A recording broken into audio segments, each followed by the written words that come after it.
Well, as we move further and further into the 2023 Texas high school football season, the games just mean a little bit more with each passing week, and we couldn't say that even more as we move into week number 6. And we'll be with you covering all the action tonight on Texas Football Tonight. Hello and welcome into the NTTV studios on the campus of the University of North Texas. Nick Laupius alongside Ish Johnson as we get you ready for what should be a very exciting week number 6 of action.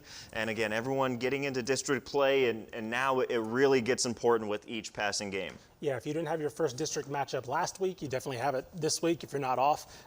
Basically from here on out, we're going to start seeing these races come down. You're going to see us putting up standings, right? Because that becomes a lot more relevant, or honestly becomes relevant, because up until now it really hasn't been district standings. So the games that we're going to be spotlighting, the games that we're going to be cutting to, these are going to be the ones that I'm going to be paying attention to in terms of in November. How does it matter going into the postseason? And like you mentioned, there's a couple of teams that haven't quite started district play. We'll definitely get into it tonight as we take a look at the week 6 spotlight games. We start out Cy Ranch and Cy Springs, a big matchup, Katy versus Katy Jordan, Spring Decaney and Spring Westfield, Chapel Hill versus Palestine, a big showdown, Louisville versus Campbell. That will be a very exciting matchup. And Dripping Springs versus Buda Johnson. And as always, we will be joined by some of the guys on the call during these spotlight games throughout the night, as we'll check in with them. As we've got Brett Sweeney on the call for Chapel Hill versus Palestine, Michael Silvers on the call for Katy versus Katy Jordan, Grayson Nolette will be on that call for Louisville and Campbell, and then AJ Aravalo for Dripping Springs and Buda Johnson. So we'll be hearing and checking in with them as the night goes on. It should be a very exciting night. And again, talking about district play, some teams have already started. For some teams, this is their first taste of district play this year, but taking a look at those spotlight games, Ish, what are a few that you really have your eye on? I got to go down to Katy for Katy versus Katy Jordan, because this is Katy Jordan's second year of UIL district play, and this was one-sided last year. Of course, I mean, Katy's the big dog in that district, despite Pato and Tompkins kind of having their years every once in a while. It's always Katy. And if Katy Jordan can at least close the gap, because it was, like I mentioned, it was very, very one-sided last year. If they can close the gap, maybe shrink the gap, pull an upset, all of a sudden that Katy Jordan luck starts to, maybe that district dynamic starts to flip. The other one is Louisville and Campbell. I think the winner of this one definitely takes the inside track to potentially winning the district. Certainly kind of takes a stakehold in terms of being the front runner to secure one of those automatic playoff spots. Well, and again, as always, always fun to get started on a Friday night, but always a little bit of action Thursday night as we take you down to District 17-6A, a big showdown, Cy Fair versus Jersey Village. We take you into the first quarter, a strong start for Cy Fair as they march down the field. And we're going to hear this guy's name a few times here. It's Trey Owens, the senior quarterback for Cy Fair, able to elude traffic and right on the dot to Riot Herbal. That's 16 yards to get Cy Fair up 7-0. We jump ahead to the first. It's 14-7 Cy Fair. And how about Din Win? 53 yards on the dot, able to connect with Josh Nunez in stride. That's a 53-yard pitch and catch, and that made it 14-7. As we jump ahead into the second quarter, how about Trey Owens again? He's going to show off the cannon. Has a man downfield, and that is a beautiful catch. Charun Davis, how about this, Ish? 90 yards to the house. Trey Owens connecting with Davis, and that's a 21-7 Cy Fair lead to kind of send the half into the break. Going into the third quarter, Cy Fair continuing to pile it on. It's Trey Owens again as he's able to connect with Herbal for the second time. At that point, made it 42-7. Still in the third quarter, it's Trey Owens, 13 yards. He's going to find Owen Carter this time in the back of the end zone, and Trey Owens just a couple of dots. Perfect placement as Cy Fair advances for the 49-28 win over Jersey Village. So a strong win for Cy Fair. But, I mean, Trey Owens really stealing the show with a couple of beauty passes last night. Yeah, you're seeing why the Texas staff is so happy to have him as a commit. I believe he finished with 330 yards, almost 80%, I think over 80% completion. You saw that accurate ball he threw at the last one there. It was kind of led his receiver perfectly right in the breadbasket. So Cy-Fair really takes hold of that district, and I think the thing that's different about this year's team compared to previous is we're used to seeing Cy-Fair as this kind of very traditional, I don't want to say plotting, but like very traditional ground control team, and Trey Owens gives them another element. You mentioned Sharon Davis with that 90-yard touchdown. He finished with over 150 yards receiving. So this offense is a lot more open than I think we're used to seeing from Cy-Fair, and that's a credit to the staff there, and Trey Owens, of course, being able to kind of get the best out of that. So a big win for Cy-Fair last night. We'll take a break. On the other side, let's take a look at District 19 6A, a big showdown. Ish will have the highlights on the other side of the break. You're watching week number 6 of Dave Campbell's Texas Football Tonight.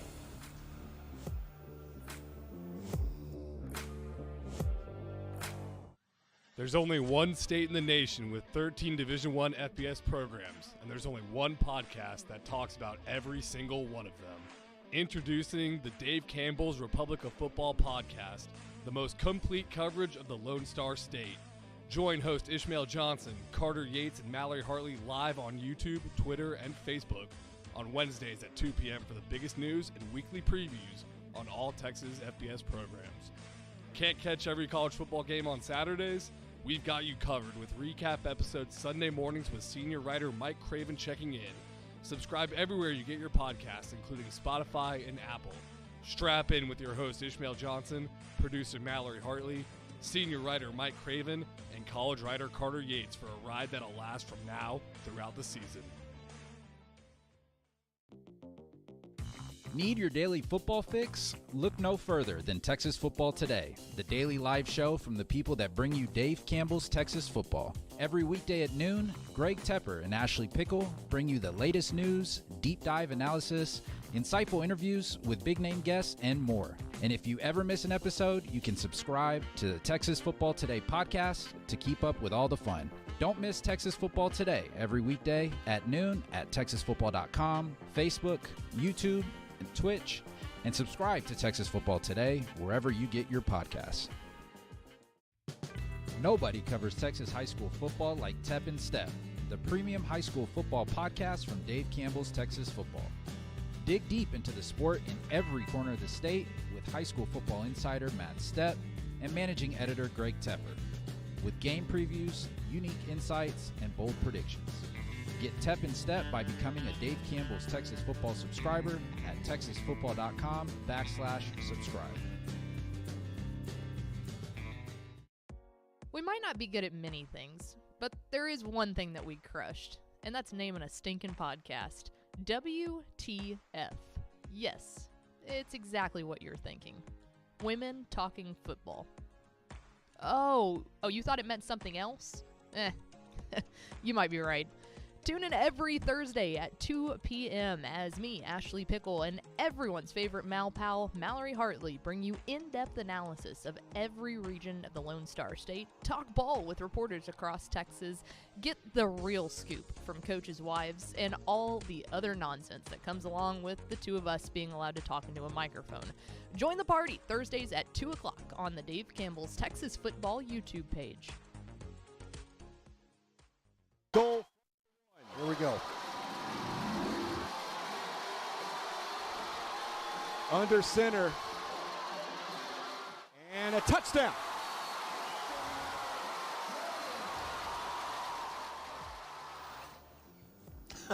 Wow, you were just talking Wow. about this game. 14-0. Katy Right. Jordan. Right away. So I mentioned this game was one-sided last year, and this is they're both unbeaten heading into this game, I believe. And Katy Jordan really struggled with Katy Pato, who's winless right now, right? So it was really momentum. I don't want to say momentum wasn't on their side necessarily, but of course everything revolves around Katy in that District 19. And for them to come out after last week's sluggish start and then just go up 14-0. I mean, I mentioned how I'm interested in how Katy Jordan attacks this game, and already it looks like they've forgotten about last year, or they're just a year better, a year seasoned, right? This is only their second year of varsity play, and they've punched Katy in the mouth. Now it's all of a sudden Katy having to maybe kind of do some different things going on here. So, yeah. I mean, look, we'll get back to that game. By the way, this is a quick plug for Texan Live, right? If you want to watch the rest of that game, please do subscribe at TexanLive.com. You can watch all these games that we're going to be talking about today on Texan Live. You can watch them now, live, or tomorrow, whenever. But there was action in District 19 6A last night, so let's go ahead and get over to Legacy Stadium. between Katy Taylor and Katy Tompkins. This is going to be Tompkins in the red zone. That's going to be quarterback Justin Thierheimer. Finds his tight end, Reese Phillips, a 3-yard touchdown. And we're going to go right back to Katy Tompkins in the red zone on the other side in the second quarter. And that's Thierheimer with a great throw there to BC Bello. 7 yards to go 14-0. And no, this is not a replay. We're back here again. And it's going to be Caleb Blocker with a 2-yard plunge right up the gut, 21-0. And look at this, third quarter, 24-0, commanding lead for Katy Tompkins. And Thierheimer's going to find Phillips again, deja vu, this time on the other side of the field. Taylor's going to stick around here. It's going to be quarterback Daniel Burns, A great throw to Tristan Chambers, 26-yard touchdown, but this one's all Tompkins, 48-13, as they take a much-needed win heading into this tough district. As we're seeing, look, this is a tough district field, but we're going to get more into that. Our Eric Fulgerts was on the call for this one. Great 19-6A matchup tonight at Legacy Stadium between the Katy Taylor Mustangs and the Tompkins Falcons. Mustangs came into this one with a 2-0 record in District 19-6A and coming off a bye week, and they felt good after taking down Cinco Ranch and Seven Lakes. Tompkins, on the other hand, came in with losses to Katy Tigers, the Cinco Ranch Cougars, and a big win over Seven Lakes Spartans, and expected a close matchup with the Mustangs. Missing from the Falcons lineup tonight was Wyatt Young, who is nursing a hamstring, but it didn't matter as Caleb Blocker was the back featured tonight by the Falcons.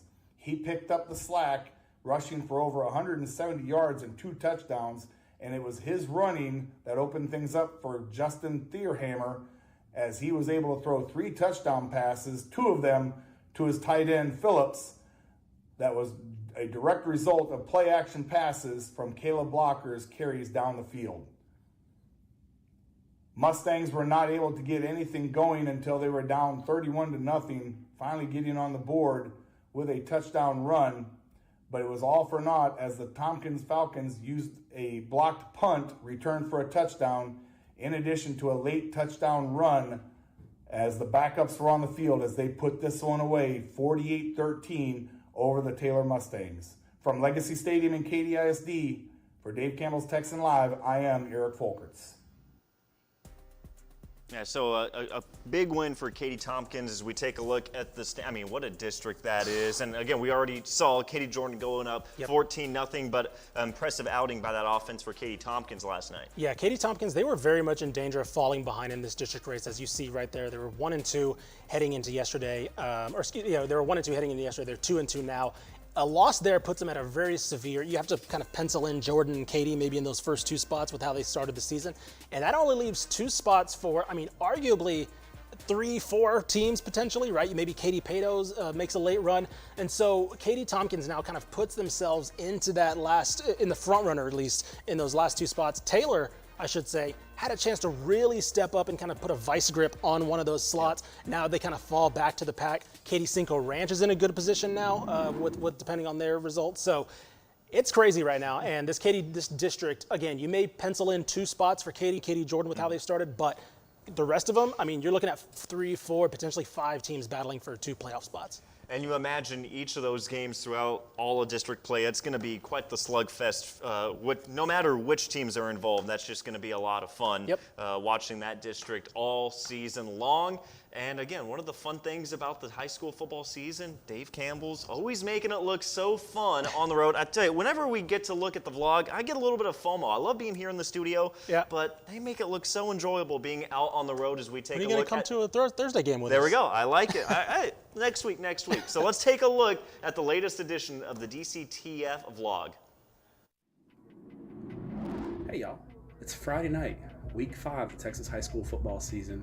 And I'm starting the vlog a day later because I was traveling for business in Jacksonville, Florida, but I'm back in the great state of Texas.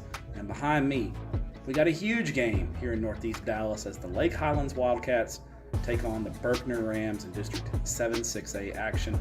Both teams come in 2-0 in district play. It's homecoming for Lake Highlands. It's a big rivalry game. Both teams are unbeaten in district. Stadium naming rights are on the line as well. Is it Wildcat Ram Stadium?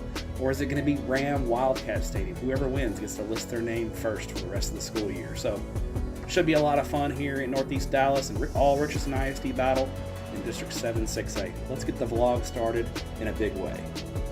A little nod to the past here at Richardson. Welcome to the Boneyard. You know, you know.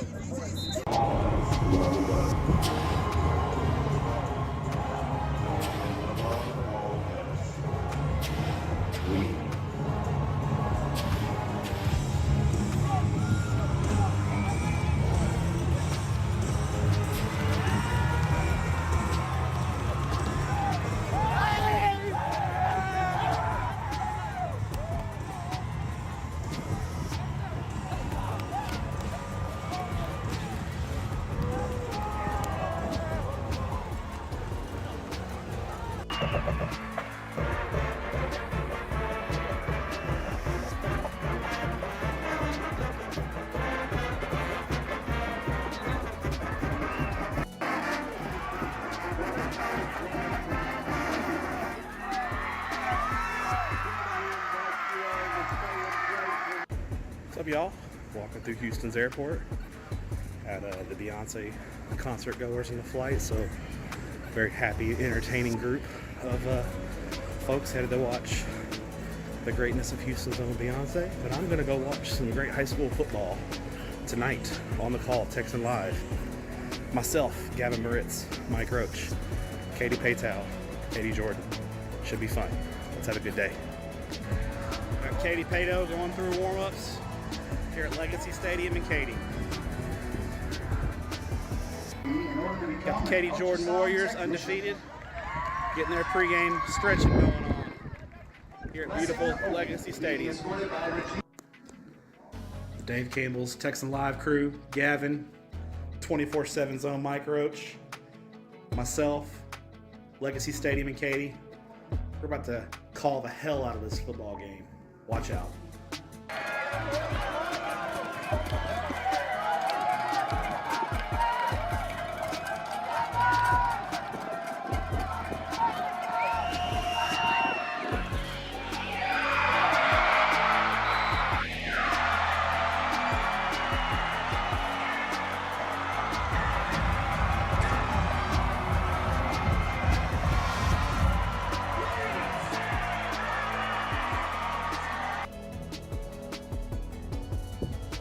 It's whatever it takes.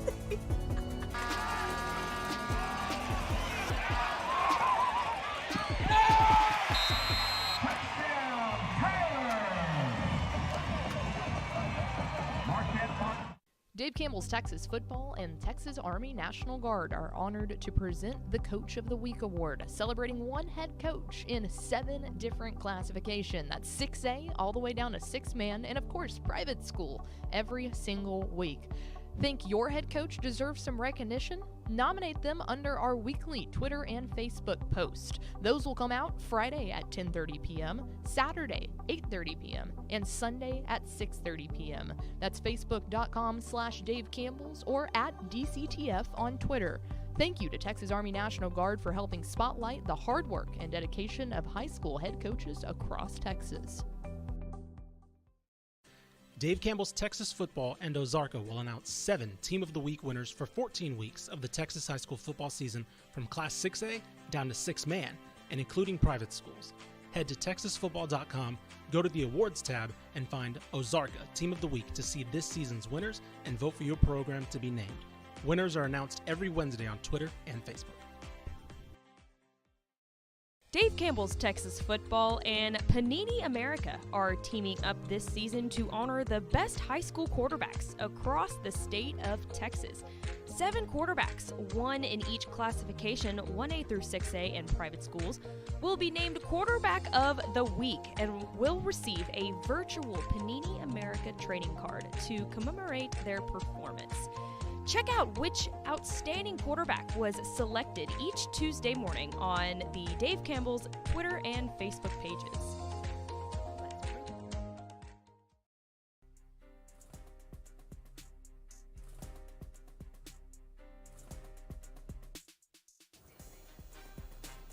All right, so we are back here on Texas Football Tonight, and looks like Katy with a response after falling down 14-0 early, but a strong response by Katy on that following drive. Yeah, it looks like we're going to. Thought we were going to get a replay there, but you got to expect Katy to be able to come back into this game regardless. This wasn't going to be a complete rout by Jordan, despite how improved they may be. You kind of knew that they would have a counterpunch. So now it's up to Jordan, right? They kind of tickled the beast and now woke up, and now it's like, all right, what do I got to do now? I'm staring a lion down in the lion's den. So let's see if they can go from here as we get our first quad box of the night. All right, love to see it. Some good stuff going on early on, but again, yeah, I mean, just how surprising. I know we talked about that the start of the last segment, Sure. just going in there and going up 14-0 early, very impressive start from Jordan. And like you said, yeah, they woke up the beast a little bit, and be interesting to see how they respond. But we take a look now, Chapel Hill and Palestine. This is a good matchup as we've seen a couple of really good performances by Chapel Hill so far this season. Oh, yeah, no, 100%. I think they haven't really been tested since that opener, I believe, when we had them on against Gilmer. But the kind of question is, and what I'm kind of curious about is, will they be tested, right? I think Palestine's a good chance for them to be tested in district, but will they be tested by the time the playoffs come around? Of course, that incredible duo of Demetrius Brisbane and Ricky Stewart, like, again, not many people in the state are going to be able to stop those guys. And so I'm curious because Palestine runs a wing T, right? It's very, very different in terms of styles of play, as you're seeing 250 rushing yards on the ground, only 20 yards per game passing. Again, they love to run the ball. It's very old school toss sweep, off tackle, right?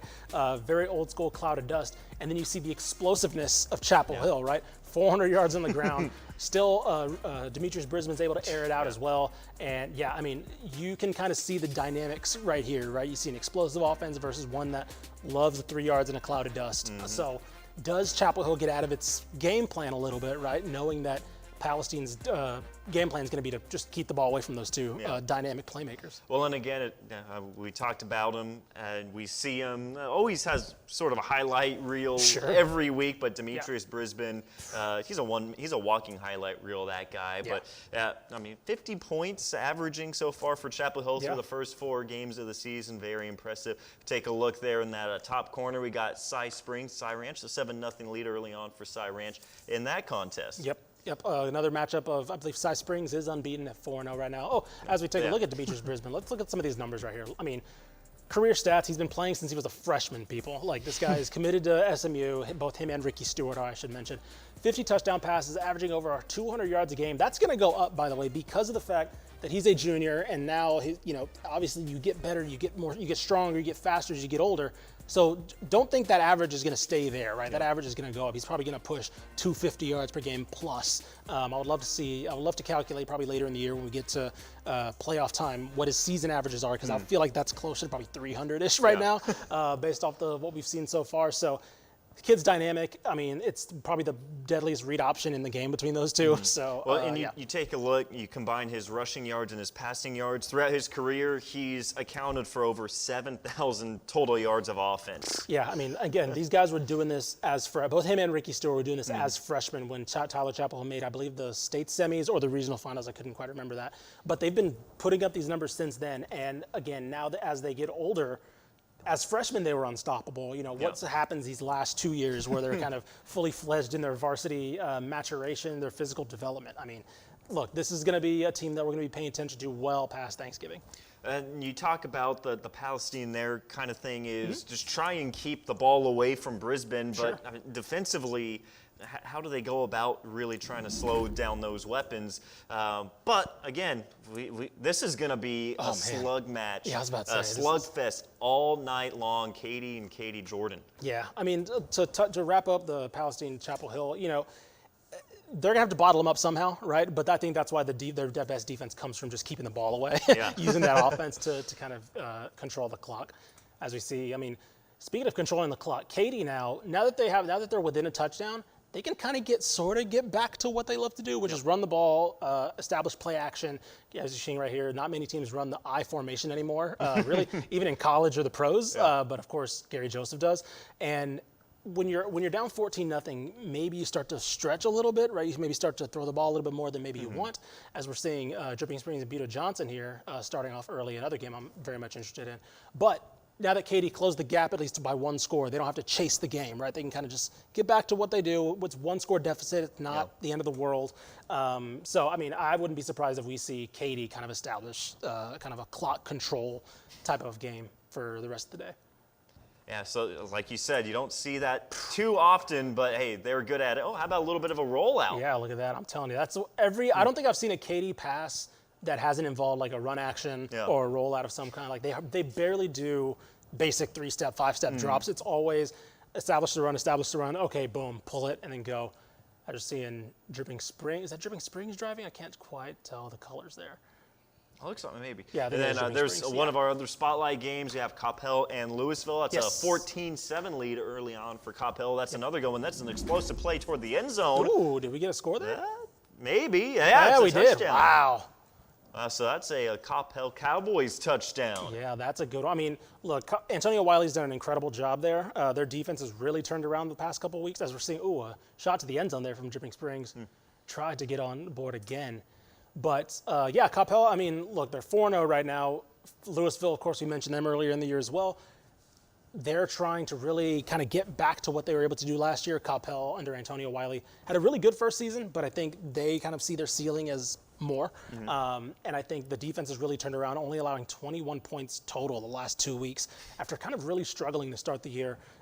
Edward Griffin at quarterback's really come into his own. I believe almost had 900 yards passing, 11 touchdowns. So, I mean, again, I think this is a kind of a really good coaching matchup in Campbell and Louisville here as we take a peek back at Dripping Springs and Buda Johnson. 21-0 lead. The Broncos lead the Yellow Jackets. Get to Tyndall on the right side. Broncos in business, looking to strike once again. Those big legs. Snap here, Mascarenas looking deep over the right side, looking for Hudson. So again, they're marching right down as they get closer and closer to the end zone. So we bring back that Palestine-Chapel Hill game. Of course, Katy and Katy Jordan. Again, an embarrassment of riches in our spotlight games again tonight where we talked about it in the open. This is really where it gets down to the nitty-gritty here in district play. But again, right back here, it's going to be maybe just smash mouth football, just right up the middle, put a helmet to a guy. They get in. Oh. Can't looks like Looks like they're good. They gave it to him. All right, there you go. So 14-3, Dripping Springs. I mean, Dripping Springs is a very interesting team because, of course, they lost Austin Novosad, probably their best player in school history. He's playing quarterback at Oregon, as we see the district standings right there. Similarly to District 19 and Katy, you kind of want to pencil in 2 playoff spots for Westlake and Lake Travis, right? It's like they're not missing the playoffs. Sorry to spoil anything. But that leaves 2. Last year, Dripping Springs was very much the third team in terms of like they had that on lock. Yep. This year, I think people probably underestimated them a little bit because they lost Austin Novosad, a very gifted senior class that kind of pushed Westlake and Lake Travis at times. Now it was kind of like, okay, is that third spot up for grabs? I don't know, 14-3 right now over Buda Johnson. That's kind of, I think that's a good sign for Dripping Springs that maybe things are pretty okay. I mean, that's a credit to, in my opinion, Maddox Maher, the quarterback there, the junior quarterback who took over for Austin Novosad. I mean, you take over for a guy who's playing for Oregon, right? He's not going to be starting for Oregon in a couple of years. Like, that's a lot of pressure on a program that's kind of only recently really come into success. Well, and that Buda Johnson, that offense has started to wake up too as well throughout the season. So down 14-3 early on, but you expect that Buda Johnson offense to get rolling as the game progresses. Yeah, and not only the offense, the defense as well. They have a lot of team speed. I've noticed they had 12 team sacks this year already, which is one of the highest we're going to get probably on Texan Live, at least at this point. They might be leading a lot of the teams that we're going to be covering here on this show as we kind of peek in here to Chapel Hill and Palestine again. And Chapel Hill, that offense crossing midfield. Yeah, again, Demetrius Brisbane can do it in all sorts of ways. There's Ricky Stewart. Oh, man, look at this. I mean, that's just, look, I mean, this guy's, again, whether he hands it off or keeps it, right, you're kind of sweating because it's like, what's going to happen? Like, you don't know what's going to happen. Somebody's going to go for a 30-yard run, 30-yard keeper, who knows? And then, by the way, they got Cameron Kelly at wide receiver who has over 300 yards receiving. It's such a very diverse offense that, again, I think Palestine's best bet is just ground control. And it looks like Katy marching down the field again. Man, that was quick. So Katy Jordan gets a 14-0 lead, but Katy wastes no time responding with a couple of back-to-back scores. I think that the key for them definitely was scoring right off when it was 14-0. Right. Yeah. The fact they were able to go down and be like, all right, let's forget the mess ups, all that stuff, and then just go down and score, answer right away. That way they can, like I mentioned, get back on track because they don't want to chase a game. They don't want to get out of their game plan. And scoring right away allowed them to kind of revert back. We're seeing Cy Springs and Cy Ranch here. Let's get in the Cypress District. Yeah, and this is, again, we saw one of the games last night, and that's a fun district to keep an eye on throughout the season. But this is a good game, a defensive struggle early on as they're already approaching halftime in that contest. Oof, yeah, this one's, I believe, Cy Springs is the unbeaten team here, 4-0 heading into this one. Cy Ranch has a one loss, but as we're seeing here, potentially taking a 2-score lead, which is massive. I mean, again, almost every district we're going to be looking at tonight has a pretty interesting race, whether it's for a district title race or just the 4 playoff spots. Mm-hmm. As we're seeing here, I think that was a field goal. They're settling for a field goal there. There's going to be a score for Chapel Hill. There it is. That was quick. I think that might have been Brisbane. Didn't take them long. Yeah, that's no, excuse me, that was Ricky Stewart. Yeah, did not take them long at all. Once we saw them cross half field, it was like, all right, that's probably going to be a score. But now for Palestine, like I mentioned it with Katy, right? They got down early. They had to respond, so it didn't become a deficit that they had to overcome. A wing T offense is not an offense that likes to chase games, right? They don't throw the ball a lot, so time gets behind them. They're a team that in particular wants to keep this game 1-score leads. If so, obviously they would love to take a lead, but it's hard to start throwing the ball when you're a wing T team because it's just not what you want to do. I know that Lance Angel wants to keep this game on the ground, and if now, as we saw with that Tyler Chapel Hill offense, if they're able to get up 14, 17, 20-0, right, all of a sudden, all right, let me just back up. And they're gonna, you start to flip to the other side of the playbook, and it's like, oh, geez, we got to run a lot of these plays that we're not used to calling out of rhythm. So that's something to watch there. I think Palestine needs a big, long drive kind of responding here. Who poses the biggest threat to Chapel Hill in that district? Honestly, heading into this game, I probably would have said Palestine just because of their different style of play. They don't see a lot of wing T teams in this classification. I mean, they do, but not Chapel Hill in particular. But I think they were able to sneak in the playoffs last year, but they also returned a ton from that team. And so I think this was a team that was kind of naturally going to take a step forward against them. It looks like we're seeing the Coppell defense coming up with a couple of big plays. Their offense has spotted them a 14-point lead there in the second quarter, but that's a very dangerous Coppell team. They're up 21-7 over Louisville at the moment. And then one of our other spotlight games we'll keep an eye on, Spring Decaney and Spring Westfield. That's a 9-0 Westfield lead. And those are two offenses that have put up some similar numbers throughout the season, but that Decaney team 3-1 and Westfield at 2-2. That's a big showdown tonight. Yeah, Spring Decaney's only losses to Klein Oak, 42-7. They're one of those teams that I'm kind of intrigued by. They're 3-1 as we see. Take a look at the scores here. Of course, Westfield is kind of one of the big dogs in that district, probably the big dog based on history in that 14-6A district. But Spring Decaney at 3-1, I would say that this is a kind of a big proving moment for them, right? If they could really push Westfield, I think that Spring Decaney is going to be that team that, in the Houston area that you got to kind of look to as a new threat emerging. So Katy Jordan, 14-10 lead over Katy. Those are our spotlight games. We saw Chapel Hill take a 7-0 lead. That one just on the scoreboard. But we'll take a break. And it's a lot of action and district play. We're right in the middle of it now. We're into the fun part. Well, it's all fun, but this is even more so. This is week number 6 of Dave Campbell's Texas Football Tonight. There's only one state in the nation with 13 Division I FBS programs, and there's only one podcast that talks about every single one of them.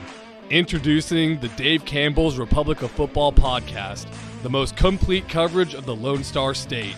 Join host Ishmael Johnson, Carter Yates, and Mallory Hartley live on YouTube, Twitter, and Facebook on Wednesdays at 2 p.m. for the biggest news and weekly previews on all Texas FBS programs. Can't catch every college football game on Saturdays? We've got you covered with recap episodes Sunday mornings with senior writer Mike Craven checking in. Subscribe everywhere you get your podcasts, including Spotify and Apple.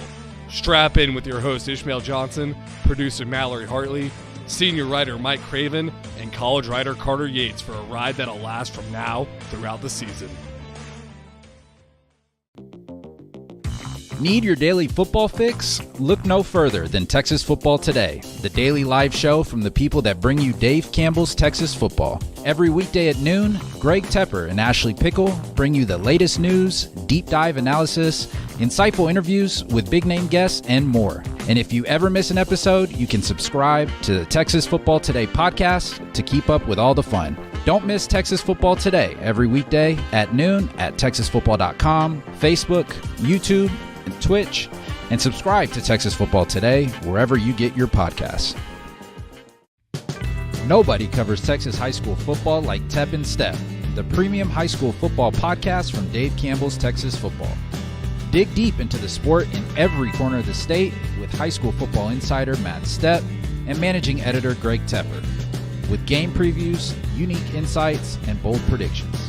Get Tep and Step by becoming a Dave Campbell's Texas Football subscriber at texasfootball.com/subscribe.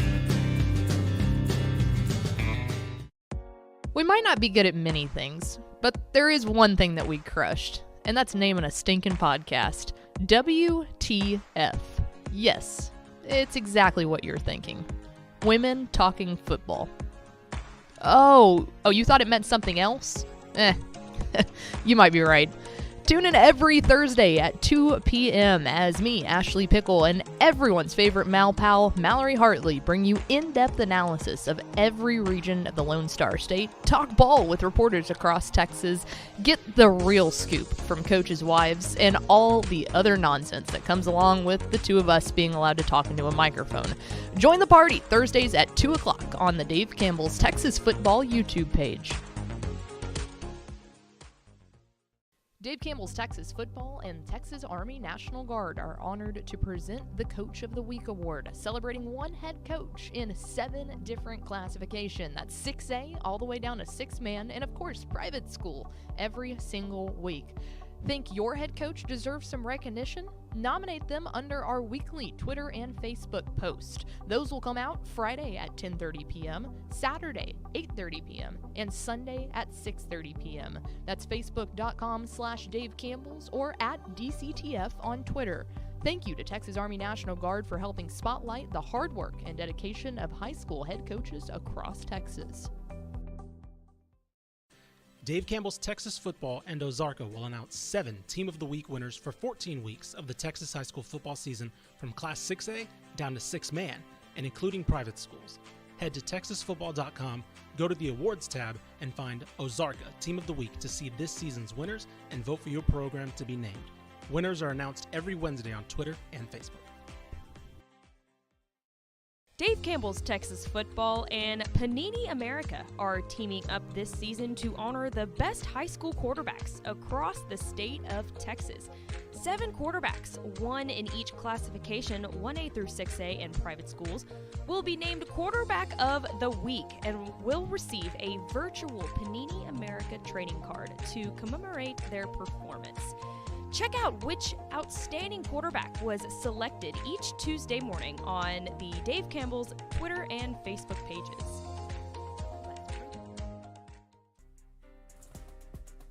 Welcome back to Dave Campbell's Texas Football Tonight. We're into the middle of it, week number 6, and now that everyone is in district play, we're going to start keeping you updated through all the divisions, all the districts, and some of the big players in each of those as we take a look at 1A Division 2. A couple of lopsided scores early on, but again, we're going to be doing this from now on to kind of keep you updated throughout the entire state of Texas to start giving you guys at home a bigger picture, I guess a more full picture of some of those perhaps playoff pictures as, again, we get deeper into the season. So, again, there are some of the scores there for 1A Division 2.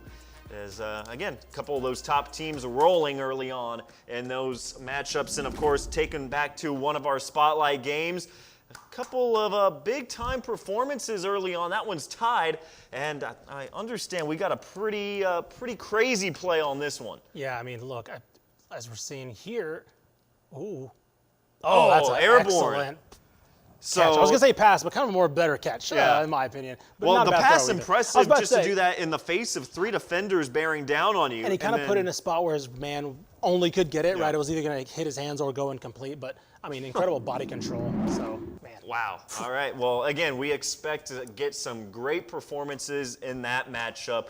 And again, we're going to be taking a look throughout the night at some of the other scores throughout the entire state of Texas. And right now we've got Matt Stepp.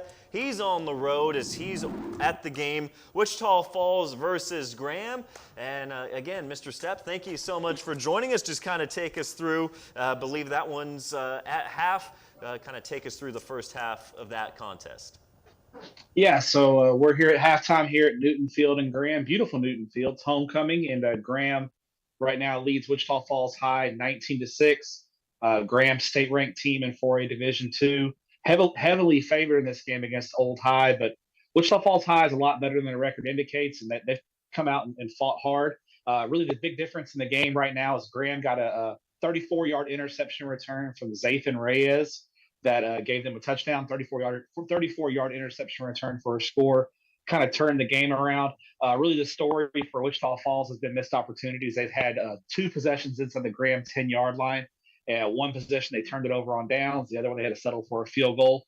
They've moved the ball well. Graham's just taken a little bit better care of their opportunities and lead right now 19-6 at halftime. Yeah, I know Wichita Falls kind of had a struggling start to the season. They got their first win last week. What have you kind of noticed from them? Obviously, the score's not going their way right now, but have you kind of felt a sense of urgency from them going into this one? Well, there's a sense of urgency for their season. This is their last season. This is one of the most historical programs in Texas high school football history with 7 state championships. Wichita Falls ISD is consolidating. Next year, they're going to go from 3 high schools to 2, building 2 brand new high schools. So I think every game, Grant Freeman's squad's playing with a little sense of urgency. And, they've lost, I believe, 3 games. They're 1-4 right now. 3 of their losses are by less than a touchdown. They've been in a lot of games that just haven't closed out. They're very young. They had a heck of a year last year, got all the way to the regional finals. A little bit younger team this year, but you can see there's talent. They got a guy named Keandre Fleeks at receiver, who's a big-time playmaker. I think it's just up front. They're a little young in the trenches, and that's really where they're kind of still developing and trying to mature. And going up against this really talented Graham team, this is a big test. And Graham, they're state ranked. They're 5-0, playing a lot of juniors. This is a team that's going to be on the scene in Class 4A Division II the next 2 to 3 years. There's a lot of youth and a lot of talent in this Graham Steers ball club. Yeah, I'm curious what your thoughts are on Graham, because I remember a couple of years ago they had that class that was started off kind of as sophomores and just kind of grew up together. Does this kind of remind you of that? Very, very much so. And, the scary thing for Graham is they've got a freshman group. This is a very junior-heavy ball club. They've got a freshman group behind them that I was told hasn't lost a game since 7th grade. They're undefeated. They're like 28-0 in the last 3 years. And so they've got that group that's coming in. So I think this is a kind of a chance for Graham to go on a real run and be regional contenders in Region 1 for the next 2 to 3 years, provided UIL realignment keeps them out in Region 1. This is a very good ball club, very talented. I know we've seen them out at 7-on-7. They're always good at throwing the ball, and they run that NASCAR offense, and they run it very well. All right, Matt. Well, thank you so much for joining us. Don't want to take up too much of your halftime break there, but again, thank you so much for joining us and enjoy the second half out in Graham, Texas. So that's an impressive half for Graham. No, 100%. I mean, like you mentioned, Graham's a state-ranked team. Wichita Falls had a great year last year under Coach Freeman with Dub the Coyote, right? He was joking with me and Ashley Pickle. We were out there at Wichita Falls a couple weeks ago that he had to kind of ground Dub because they hadn't been winning, but he brought him out of retirement last week when they got the win. So it's a big emotional year for basically all those schools, right? Mm-hmm. They're all consolidating, but in particular Old High. So slow start to the year. Obviously, tonight's not going to help playing Graham, but if they could, if they can pull off an upset, we'll see. But of course, as we're mentioning, now is when they can kind of really turn things around if they want to make the playoffs. Mm-hmm. So it's been already seen some great action so far. We saw an acrobatic grab in that Katy game earlier. Let's take a look now. Seven Lakes versus Morton Ranch here in the first quarter. That's going to be Michael Gerald, a 5-yard touchdown run. That puts Morton Ranch on the board first, 6-0. They would miss the extra point attempt. And then Seven Lakes responding with a score of their own. Barrett Hudson, a 42-yard run as he gets a convoy of blockers and just kind of weaving all the way through and able to punch it into the end zone. 42 yards, that made it a 7-6 Seven Lakes lead. Now jumping into the second quarter, this is going to be an opportunity for the junior kicker. 15 yards or so, and that one is up and good, and that makes it a 10-6 Seven Lakes lead at half. Let's go to Kingwood Park in LaPorte now. We're going to start here in the first quarter. Kingwood Park's in the red zone. That is Aiden Truce. Bobbles a snap, but he's going to get it off 7 yards up the middle. Excuse me, that was Truce, 7 yards up the middle for the score to put Kingwood Park up early. Now let's get with LaPorte. They're going to answer right here. And look at that, 3 yards in a cloud of dust. No thank you. He's going to take 65 of those. Right up the middle, burns through everybody. Good change of direction there. He saw a guy kind of chasing him, went the other way. Let's jump back in the first quarter. This is going to be, LaPorte's going to make a defensive play here, a pick. Look at that, way to read the quarterback. That's going to be Caden Hisataki. He's going to take it back. I mean, come on now, that is impressive stuff right there from the LaPorte defense. And we're going to go back to LaPorte on the reverse. Look at this. Oh, he's throwing it. Wide open on the money. He's going to be dragged just down at the 5. Right there, the quarter's going to end, so we're going to jump to the second quarter, flip the field, and right there, that is going to be Ricky Sandoff, 20-7 LaPorte.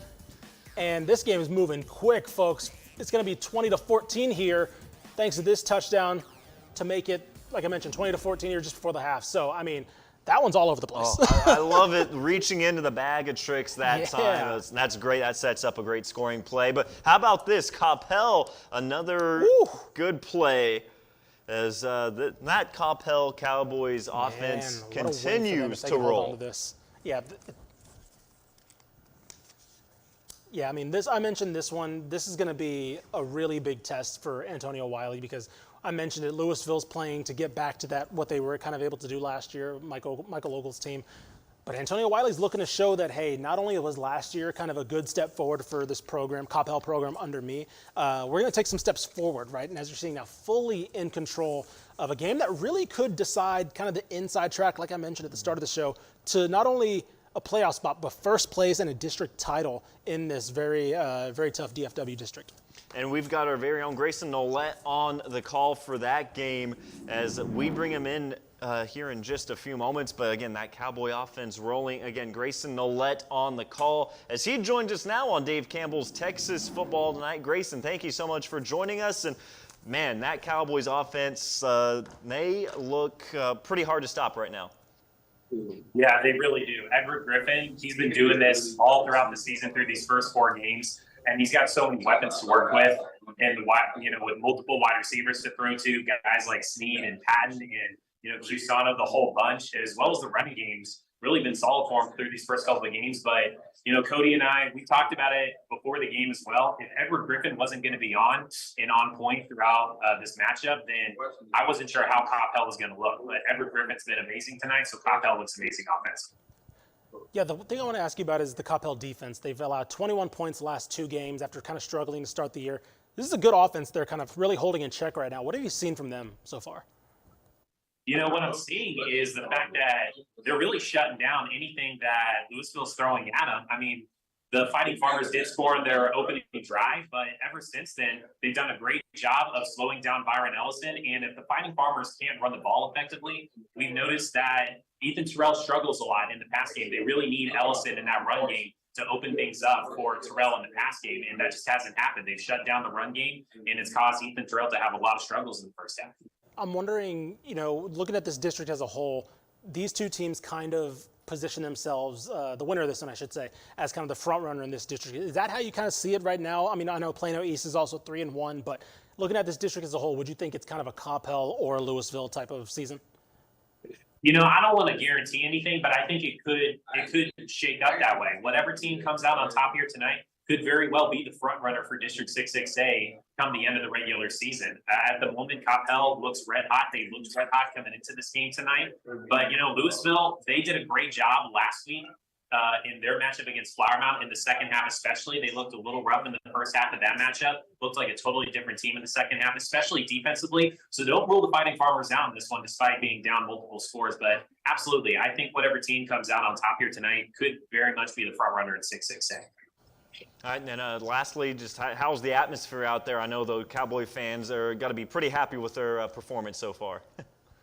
Oh, yeah, the atmosphere is fantastic tonight. Weather has certainly been more favorable than it was at the beginning of the season during pre-district play. Both schools have actually shown out very well here tonight. It looks like the Campbell side of the stands is almost completely full. Louisville's not too far of a drive from here, so their fans made a great showing here tonight. Great place to be on Friday Night Lights, guys.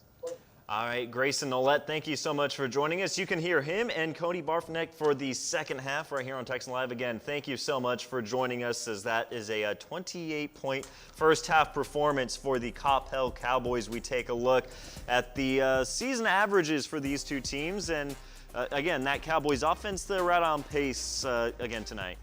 No, I mean, like, that's been, I think, the biggest turnaround for this team. Antonio Wiley's teams are normally pretty athletic and good defensively, but the fact that the Campbell offense, he mentioned Edward Griffin, almost 900 yards passing, Xavier Mosley, almost 300 yards rushing so far. I mean, they're able to kind of be that two-headed monster now in two phases of the game. And again, you were asking him about the front runner of that district. We've got another set of teams in that district doing battle tonight as we take a look. Hebron taking on Plano East as we bring you into the opening quarter. This is going to be Drew Deviler. He's going to step back and finds his man who's able to get behind the secondary, Caden Warner, with the touchdown grab. And that gave Plano East a 7-0 lead early. Hebron would respond with the field goals, a medium-ranged field goal, as they are able to make it a 7-3 game. But Hebron would come back as it was 7-3, and a nice grab right there toward the 2-yard line. Drew Coster able to connect with Sheldon Almore for the touchdown. As we're now looking on Klein Oak and Tomball, and as you see, Klein Oak starts the game with a massive 4th down stop. Looked like the ball was on the 1-yard line there. I mean, how about that to start the game for the Panthers? We're going to start here now, 5 wide. This is going to be Lucas Shearhorn who's going to take it the distance. It's going to be a goal line play here for Tomball right at the 1. Kobe Foshier, 1 yard. That one's going to be 7-7 right now, close to the half, if not already at the half. All right, and again, checking in with one of our spotlight games, Chapel Hill, 16-6 over Palestine. And we've got another explosive play for this Chapel Hill offense. Oh, man. That's a touchdown right there. Bulldogs rolling in that second quarter. Yeah, I mean, look, 18, what are we at now? Keep it going, 20, keep it I was about to going. say, keep that score going up. There's more than that. Ricky Stewart right now, I mean, he's on one. He put up the first point, the first touchdown. Yep. Yeah, I mean, he has blazing speed. This is a guy who, again, at SMU, he's going to be seeing the field pretty early, I think, if he stays committed. Now, again, he's a junior, so he has 2 years to stay committed. It's a long time, but regardless, he's going to be seeing the field pretty early on Saturdays based on what we're seeing here. And again, you got to feel for any defensive coordinator tasked with trying to slow down a trio of elite playmakers there for Tyler Chapel Hill. As we take a look at some of these score updates, some Dripping Springs, how about this 28-6 over Buda Johnson? We got Westfield 9-0 still over Decaney, and that Katy versus Katy Jordan game, a 14-10 game so far. As we're actually going to tune in to that one right now, as we got Michael Silvers on the call, and that's going to be a very fun game to keep up with all night. But we got Michael Silvers with us right now. That's a very exciting game right now, as Katy Jordan with the slim margin early on. Indeed, Katy Jordan joined by Mac Honer as well here. Jordan came in, they were motivated, and they have scored 3 touchdowns in this first half. Colin Willits has thrown for excellent downfield to Zechariah Sample, and they've been really impressive. They've got a 7-point lead at halftime, 21-14. Boy, all the momentum at the first part of this game. It was awesome to watch that Jordan squad on the sideline. They're losing their mind. They make 2 quick stops. That whole defensive coordinator team, it looked like he was about to fling his arm out of socket. He was cheering for those guys so hard. It was so fun to watch those guys. But the difference is Willits. That pass, he puts a lot of air underneath it. He's got some fantastic receivers. who simply run underneath the ball, can go up and just take it in. It's awesome. 170 yards for Willett so far in this first half. He did have a blemish, a pick six returned by Jeremiah Smith. His only interception thrown for the season. It goes back the other way. But despite that, right after that play, Jordan goes right down the field to take the lead again. They did. They pin him on the 4-yard line or whatever happened. Then they came back with a big 25-yard run play, followed by a 45-yard pass play that came back to it. It's interesting in this game, they talk about, oh, this is just another district football game. Yeah, right. That's the last thing it is. If you look at these two players in the community and the way they've been talking back and forth at each other in their social media chats, this is not another district football game. This is bragging rights to beat Katy, all for Jordan. The seniors here, they were the freshmen when this school opened up. They want to go out strong. Right. And last year, Jordan came into this game 3-1. Katy were unbeaten, and Katy took them to the woodshed 70-21. I don't think we're going to get the same outcome here tonight. Yeah, and I saw the 14-0 lead right away. Mackie mentioned Jordan quarterback Colin Willits. Did Katy get kind of knocked off balance, you think, originally? Obviously, they kind of closed the gap there and were able to score on the ensuing drive. But 14-0, Katy usually does not find themselves in that situation. They don't, and I don't know if they got them off balance. I just think they came out to play, and there might have been a little bit of an underestimation of how good that team could be or how fast those receivers are. Maybe, I don't know, but I will tell you what happened. They executed at a perfect level. They did exactly what their coaches have been practicing them to do over the last week. That's the difference. Well, and it's one thing to get off to a 14-0 start, but then when Katy responds, it looks like Katy Jordan, they didn't blink and they didn't get too scared once that Katy offense got rolling. So a very solid first half for Jordan, not only to get out 14-0, but then take it on the chin and respond again. Indeed, and Katy hasn't trailed by 14 points since the week 2 loss against the Atascocita. They had defeated their last 3 opponents, all of which in district play, by an average of 42 points. Tompkins, Morton Ranch, and last week a 59-7 victory over May Creek. They're in a battle here tonight. If they want to remain perfect in district play and only have 1 loss on their record this season, they got some work to do. It's going to be interesting what those second half chats sound like in those locker rooms. There's a reason why Katy in the last 10 years is 202 wins and 14 losses. It's because they can make some corrections at halftime. But you know what? So can this Jordan coach. I can't wait to see what happens in the next 2 quarters. It's going to be a fun one to conclude week 6 here in Katy. All right, Michael Silvers and Matt Horner, again, thank you so much for joining us, and that is going to be a lot of fun. You can listen to them on the call there on Texan Live on what is guaranteed to be a very exciting second half. So that's just one of our spotlight games. We'll check in with some of the others as we are in the middle of it. Week number 6, Dave Campbell's Texas Football Tonight.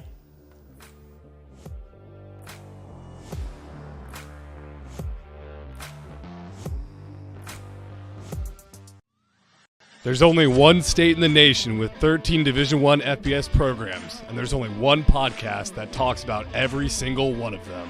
Introducing the Dave Campbell's Republic of Football podcast, the most complete coverage of the Lone Star State. Join host Ishmael Johnson, Carter Yates, and Mallory Hartley live on YouTube, Twitter, and Facebook on Wednesdays at 2 p.m. for the biggest news and weekly previews on all Texas FBS programs. Can't catch every college football game on Saturdays? We've got you covered with recap episodes Sunday mornings with senior writer Mike Craven checking in. Subscribe everywhere you get your podcasts, including Spotify and Apple. Strap in with your host Ishmael Johnson, producer Mallory Hartley, senior writer Mike Craven, and college writer Carter Yates for a ride that'll last from now throughout the season. Need your daily football fix? Look no further than Texas Football Today, the daily live show from the people that bring you Dave Campbell's Texas football. Every weekday at noon, Greg Tepper and Ashley Pickle bring you the latest news, deep dive analysis, insightful interviews with big name guests, and more. And if you ever miss an episode, you can subscribe to the Texas Football Today podcast to keep up with all the fun. Don't miss Texas Football Today every weekday at noon at texasfootball.com, Facebook, YouTube, and Twitch, and subscribe to Texas Football Today wherever you get your podcasts. Nobody covers Texas high school football like Tep and Step, the premium high school football podcast from Dave Campbell's Texas Football. Dig deep into the sport in every corner of the state with high school football insider Matt Stepp and managing editor Greg Tepper. With game previews, unique insights, and bold predictions. Get Tep in step by becoming a Dave Campbell's Texas Football subscriber at texasfootball.com/subscribe. We might not be good at many things, but there is one thing that we crushed, and that's naming a stinking podcast. WTF. Yes, it's exactly what you're thinking. Women talking football. Oh, you thought it meant something else? You might be right. Tune in every Thursday at 2 p.m. as me, Ashley Pickle, and everyone's favorite Mal pal, Mallory Hartley, bring you in-depth analysis of every region of the Lone Star State, talk ball with reporters across Texas, get the real scoop from coaches' wives, and all the other nonsense that comes along with the two of us being allowed to talk into a microphone. Join the party Thursdays at 2 o'clock on the Dave Campbell's Texas Football YouTube page.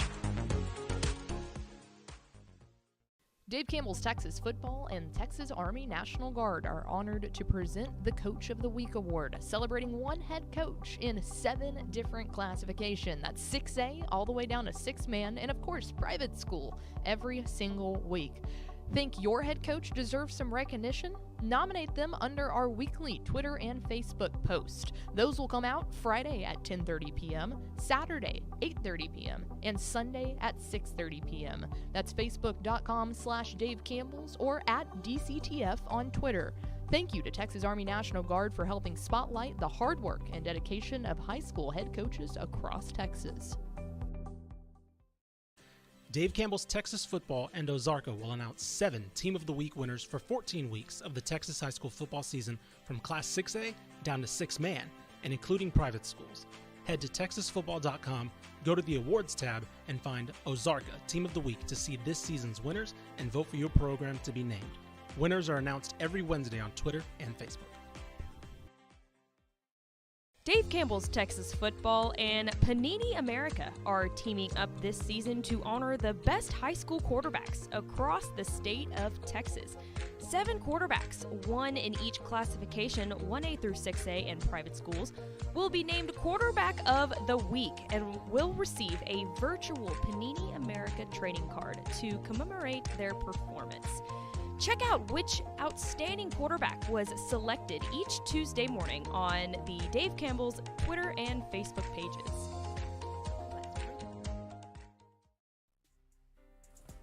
To Dave Campbell's Texas Football tonight as we take you into a look at the scores through Division I 1As. We've, again, some lopsided scores.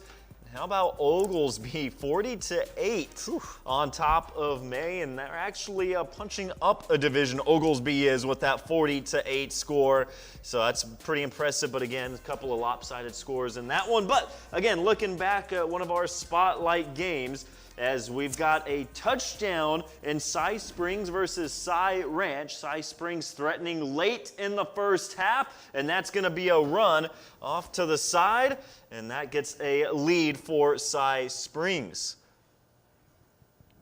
So it looked like that was a touchdown run for Timothy Saunders. Timothy Saunders, yeah. Right there. And that was a good play by Harrison Mass to snap it a little bit off to the side, was able to field it and then bring it right back in, and an easy score for Cy Springs to take a lead late in the half. Yes, Cy Springs, I mean, look, off to a 4-0 start. We'll hear more about that later. There's a little tease to maybe something we have coming up, but we got a guest joining us apparently, so we got to go to him.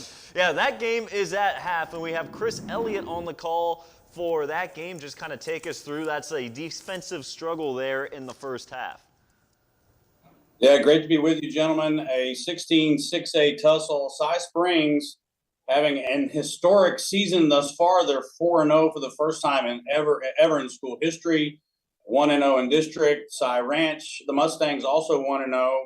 First possession of the game, Cy Springs drives down, has it goal to go, and throws an interception and was returned 93 yards. Tristan Davis made a terrific read, got out into that left flat, put his mitt up, grabbed it, 93 yards. We sat there at 7-0 for a while. Second quarter field goal from the Mustangs made it 10-0. And after that first possession, the Springs offense had not done much until their final 2 possessions of the half. They go 48 yards on their penultimate possession, it was a 4-yard Tim Saunders run to cap that drive off. With a minute to go in the half, first play from scrimmage on the ensuing Mustangs possession, it's Owen Cossett throwing an INT as Darian Foreman made a great read, just sat down, and the throw came right to him. And that drive was capped off by another Tim Saunders 4-yard touchdown run. He's got 77 yards and those 2 touchdowns. So Cy Springs, again, looking to make history. They've had their best start to the season. They have yet to make the playoffs in the last 20 seasons. So O.G. Fagan, the head coach of the Panthers, doing some work in his second season, an exciting second half ahead of us. Yeah, you look at that District 16, and you always kind of, I mean, in recent years, it's been Bridgeland, right? Ranch is one of the other teams. It doesn't look like Springs really intimidated by one of the, I guess you would say, the staple programs of that district. What have you seen, just like energy-wise from them? Are they a team that kind of believes in the hype? It's a great question. So both teams had a bye last week, so we were looking for some rust. It was a little rust in that first quarter after that first possession, but the energy's there. Both teams, and we've seen some chippiness. But you're right, no backing down. As you know, Coach O.G. Fagan is going to, get these boys hyped up. They've seen some success on both sides of the ball here in early season. And yeah, they've come to play tonight. They were staring up at a 10-0 deficit late in this first half and came back and rallied for those 2 late touchdowns and again go to the break leading. I guess, my other question is, if they can take care of business tonight, is this a team that could go run the table in the regular season? Is this one of those kind of the litmus tests where you can kind of see really their ceiling? Well, we see this at all levels, pro, college, and of course high school. You win a big game, and then especially a team that doesn't have years of experience, they're probably going to slip up down the road. But yeah, these are all winnable games. It's a tough district. 16-6A, they're all big schools, as you referenced. Many of them have success. Bridgeland will probably be one of the bigger hurdles for this Panthers unit, but good things. They have to be excited from what they've seen here in the early going here in 2023. And lastly, that Cy Springs offense, they've been putting up some gaudy numbers offensively. Did it look like they were starting to finally open things up? I know they had those back-to-back scores there late in the first half, but do you expect the offense to open up even a little bit more going into that second half?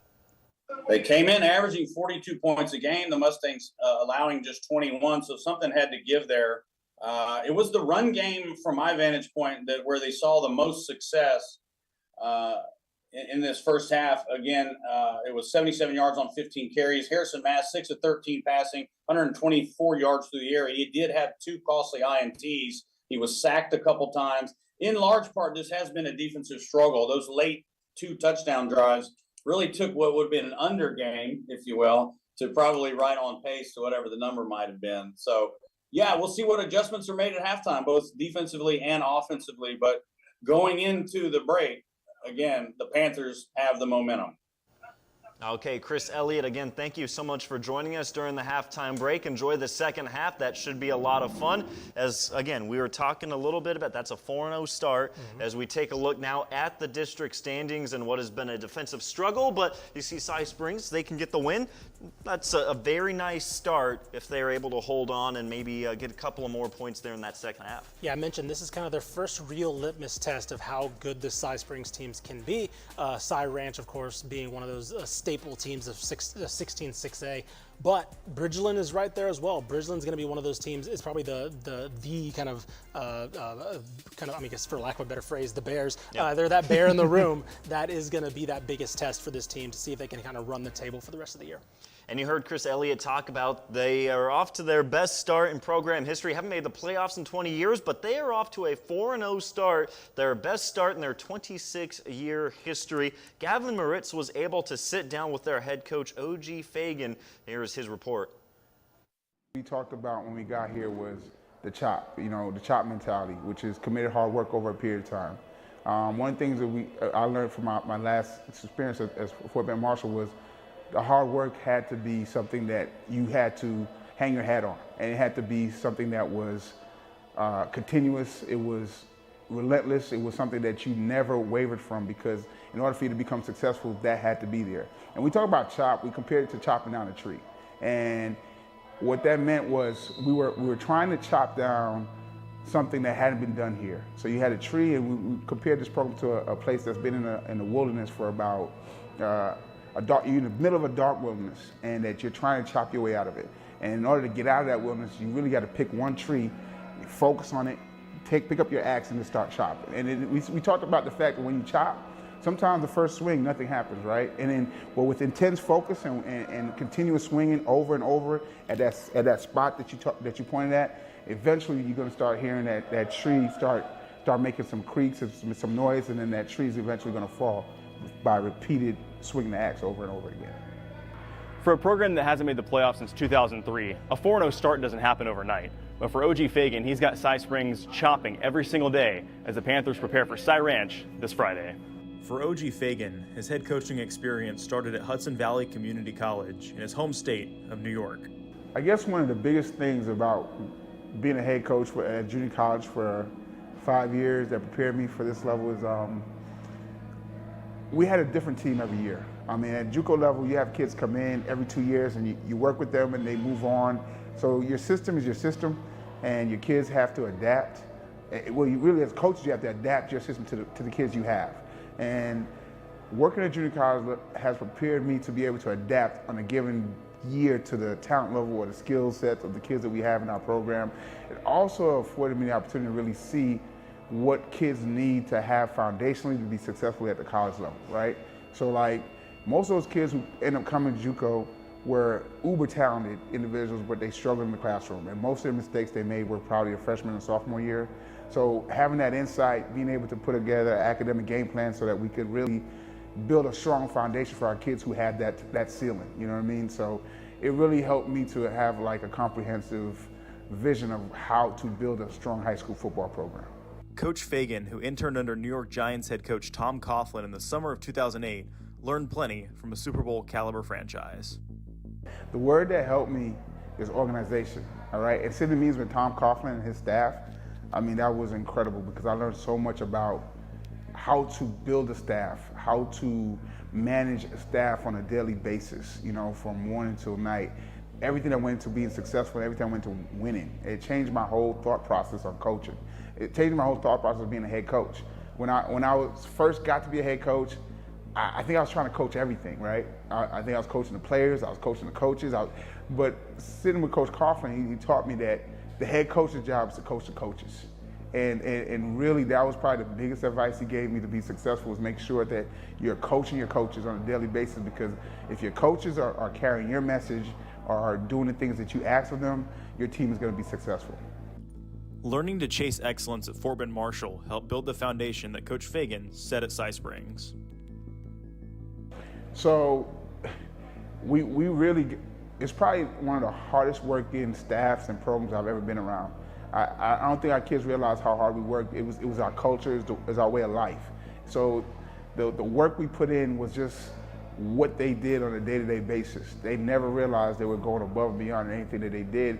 They were just chasing their goals. And really, the biggest thing I learned from that staff is how to chase excellence. You know, it's like to block out the things that you cannot control, focus on the controllables, go to work every day, and really stay together and build a family-oriented environment where the kids are, you know, brothers.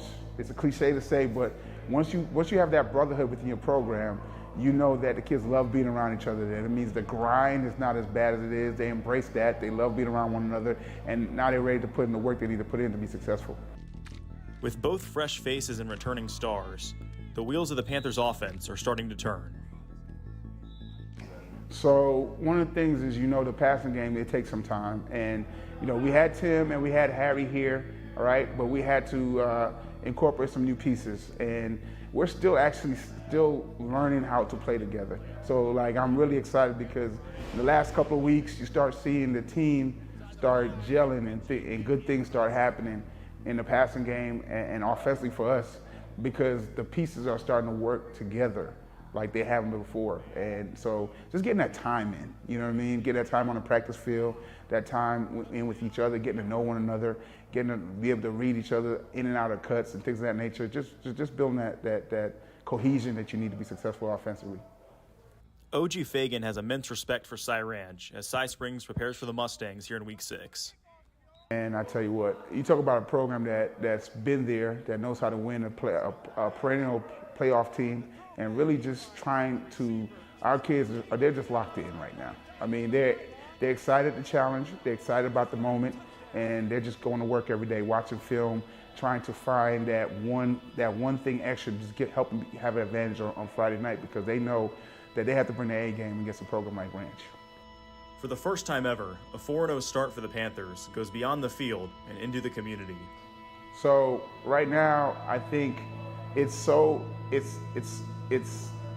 that everyone has embraced.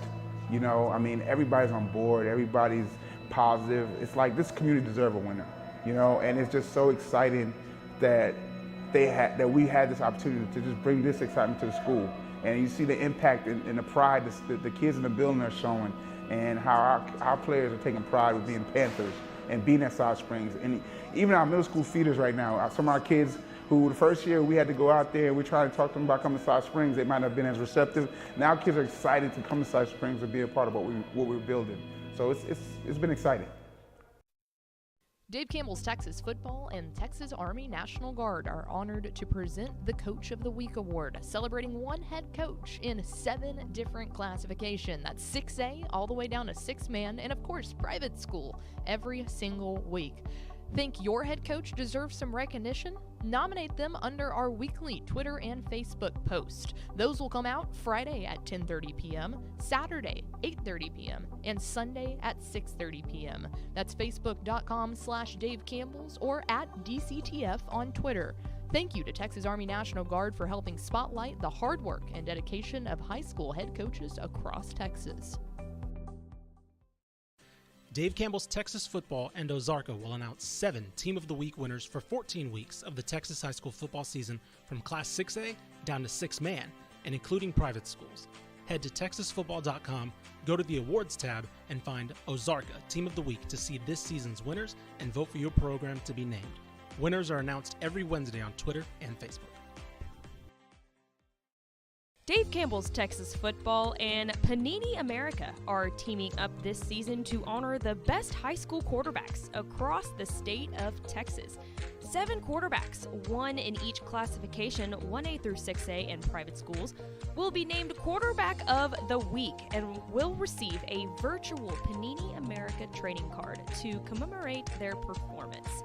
Check out which outstanding quarterback was selected each Tuesday morning on the Dave Campbell's Twitter and Facebook pages.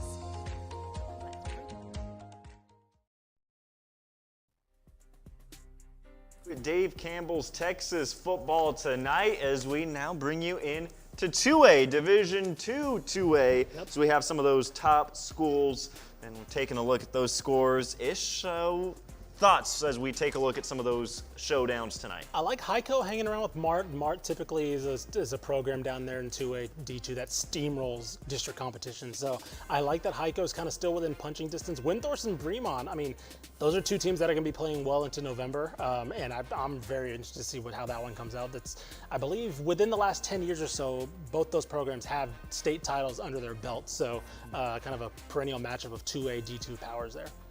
So again, we're going to start doing this just to give you guys at home a better picture of some of the top schools at each level of the sport as we work our way closer and closer down the road to AT&T Stadium for the state championships there in December. Going back, one of our spotlight games, we had Buda Johnson and Dripping Springs. That is a 38-13 lead for Dripping Springs at the half as now we welcome in AJ Aravallo, who is on the call for that game. AJ, thank you so much for joining us, and Dripping Springs dropping 38 points there in the first half. Just kind of give us your thoughts on that first half of play.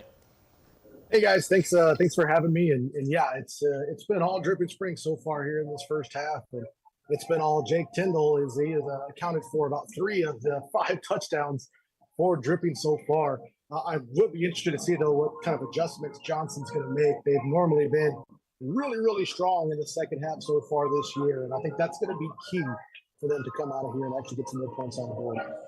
Yeah, Dripping Springs is coming off probably their best year in school history. Of course, Austin Novosad now off to Oregon. You know, to me, I looked at guys like Maddox Maher, and you mentioned Jack Tyndall, who had a lot of pressure on them coming back, you know, after last year. What have you seen from, you mentioned Jack Tyndall, but what have you seen from their quarterback as well? Taking over, you know, arguably the best player in program history. It's not an easy spot to be put in, and right now they've started their year. Their only loss is to Vandergrift. Well, for Maddox Maher, you're right. There's some pretty big shoes for him to fill. And looking at him tonight, he seems to have put his foot in that shoe pretty snugly, and it seems to fit excellently. He's making smart plays. He's tucking and running when he needs to, and he's actually forcing his Jaguar defense to really respect the passing game, which is really opening this up for Tyndall. One of the things about this district that's been pretty fascinating to me is you got to kind of pencil in Westlake and Lake Travis maybe in the first two spots. But last year, Dripping Springs worked their way into that third spot pretty firmly. But, you know, Buda Johnson, those other two spots, right? Is this game kind of cement that third spot, or not cement, but necessarily put somebody in the driver's seat maybe for that third and fourth slot? I looked at this game as a big opportunity for Buda Johnson to kind of get the inside track to one of those spots, but as Dripping Springs kind of is looking to cement their space, do you kind of see it similarly where the winner of this kind of puts themselves in the driver's seat a little bit for those last two spots? Yes, I sure do. Dripping still has the Lake gauntlet to go through with Westlake and Lake Travis. And then Johnson is still going to go see Westlake here at the end of the year. Johnson, first man out last year. If they can't come back and do something real, it's pretty much going to be a showdown, and they take on Boone on October 12th, most likely for that fourth spot.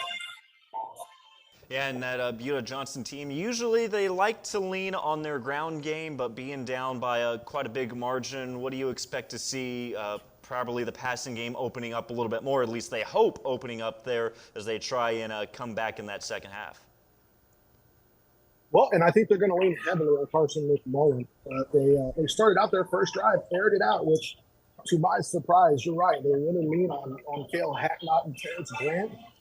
They have Devin Blackwell out there now. I haven't seen Hatnot, who's been their leading rusher so far this year, so I think we're going to see more McMullen airing it out and attempting to get a little bit more comfortable in the pocket. He's quick to scramble as soon as he senses it. So I think that'll be key here at halftime for adjustment.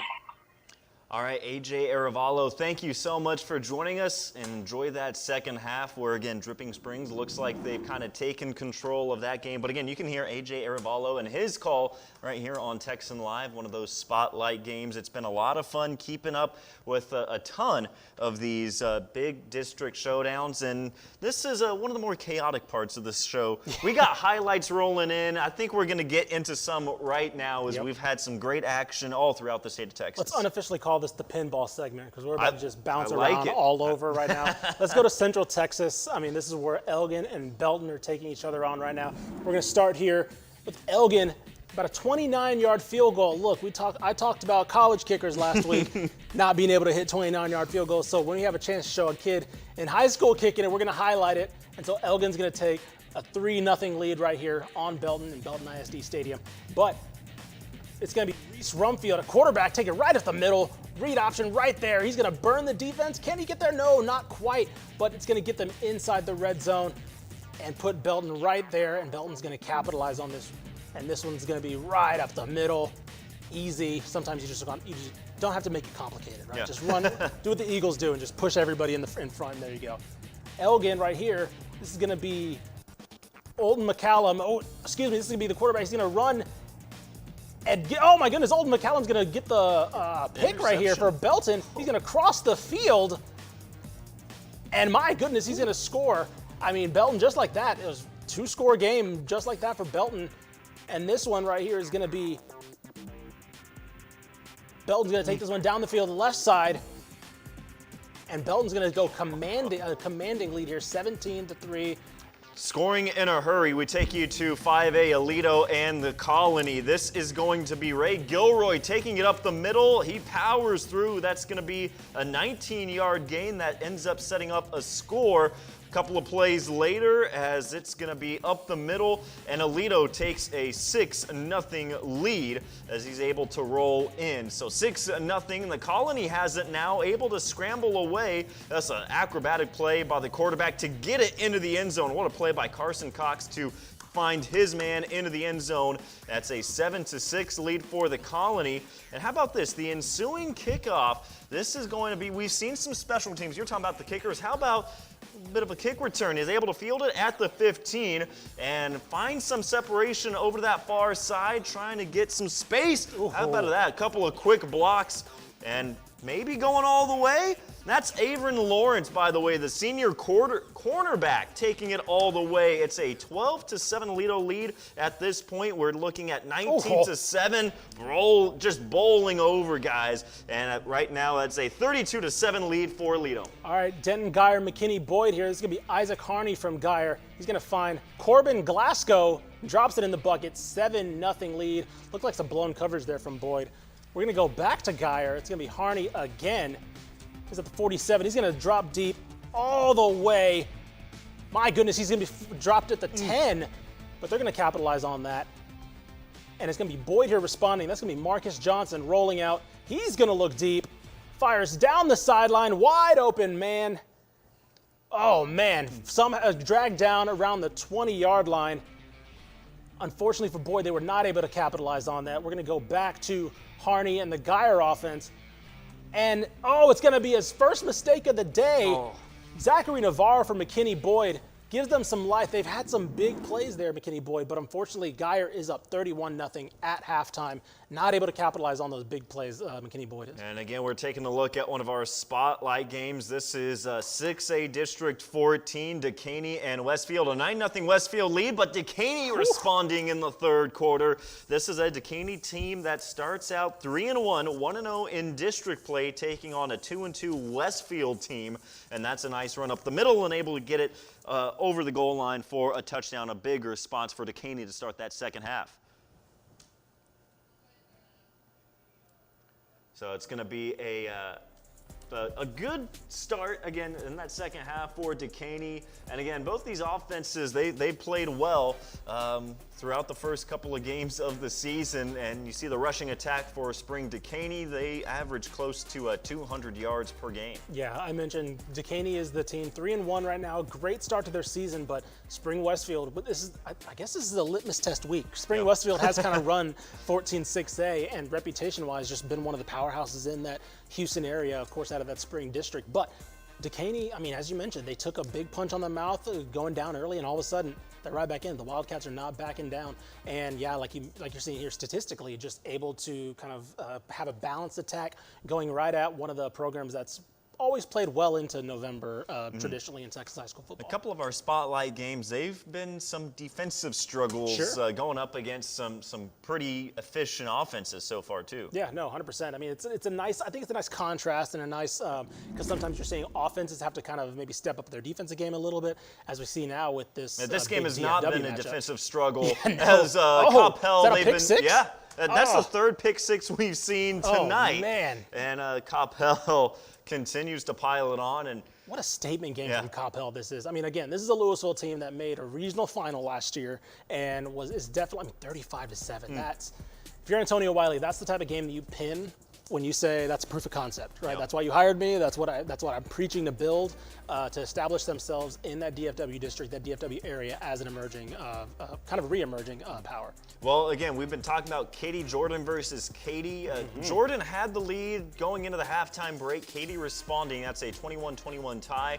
How about Palestine? They're keeping it close with Tyler Chapel Hill, and they keep the Bulldogs at the moment at 23 points. I was about to say, I would love to see the time of possession in that game because I feel like it's heavily Palestine right now, where it's just like, we don't care. We're going to do 3 yards, 3 yards, 3 yards, first down, type of gameplay. Because as we mentioned, every time we flashed in on the offense for Chapel Hill, it was Ricky Stewart or Brisbane running into the end zone or crossing midfield or something. So definitely credit to Palestine for whether or not they're keeping that offense in or just kind of controlling the pace and not getting out of their comfort zone with their wing T and just kind of keeping the course. Because we'll see. Maybe a mistake is all it takes to kind of swing things back in your favor.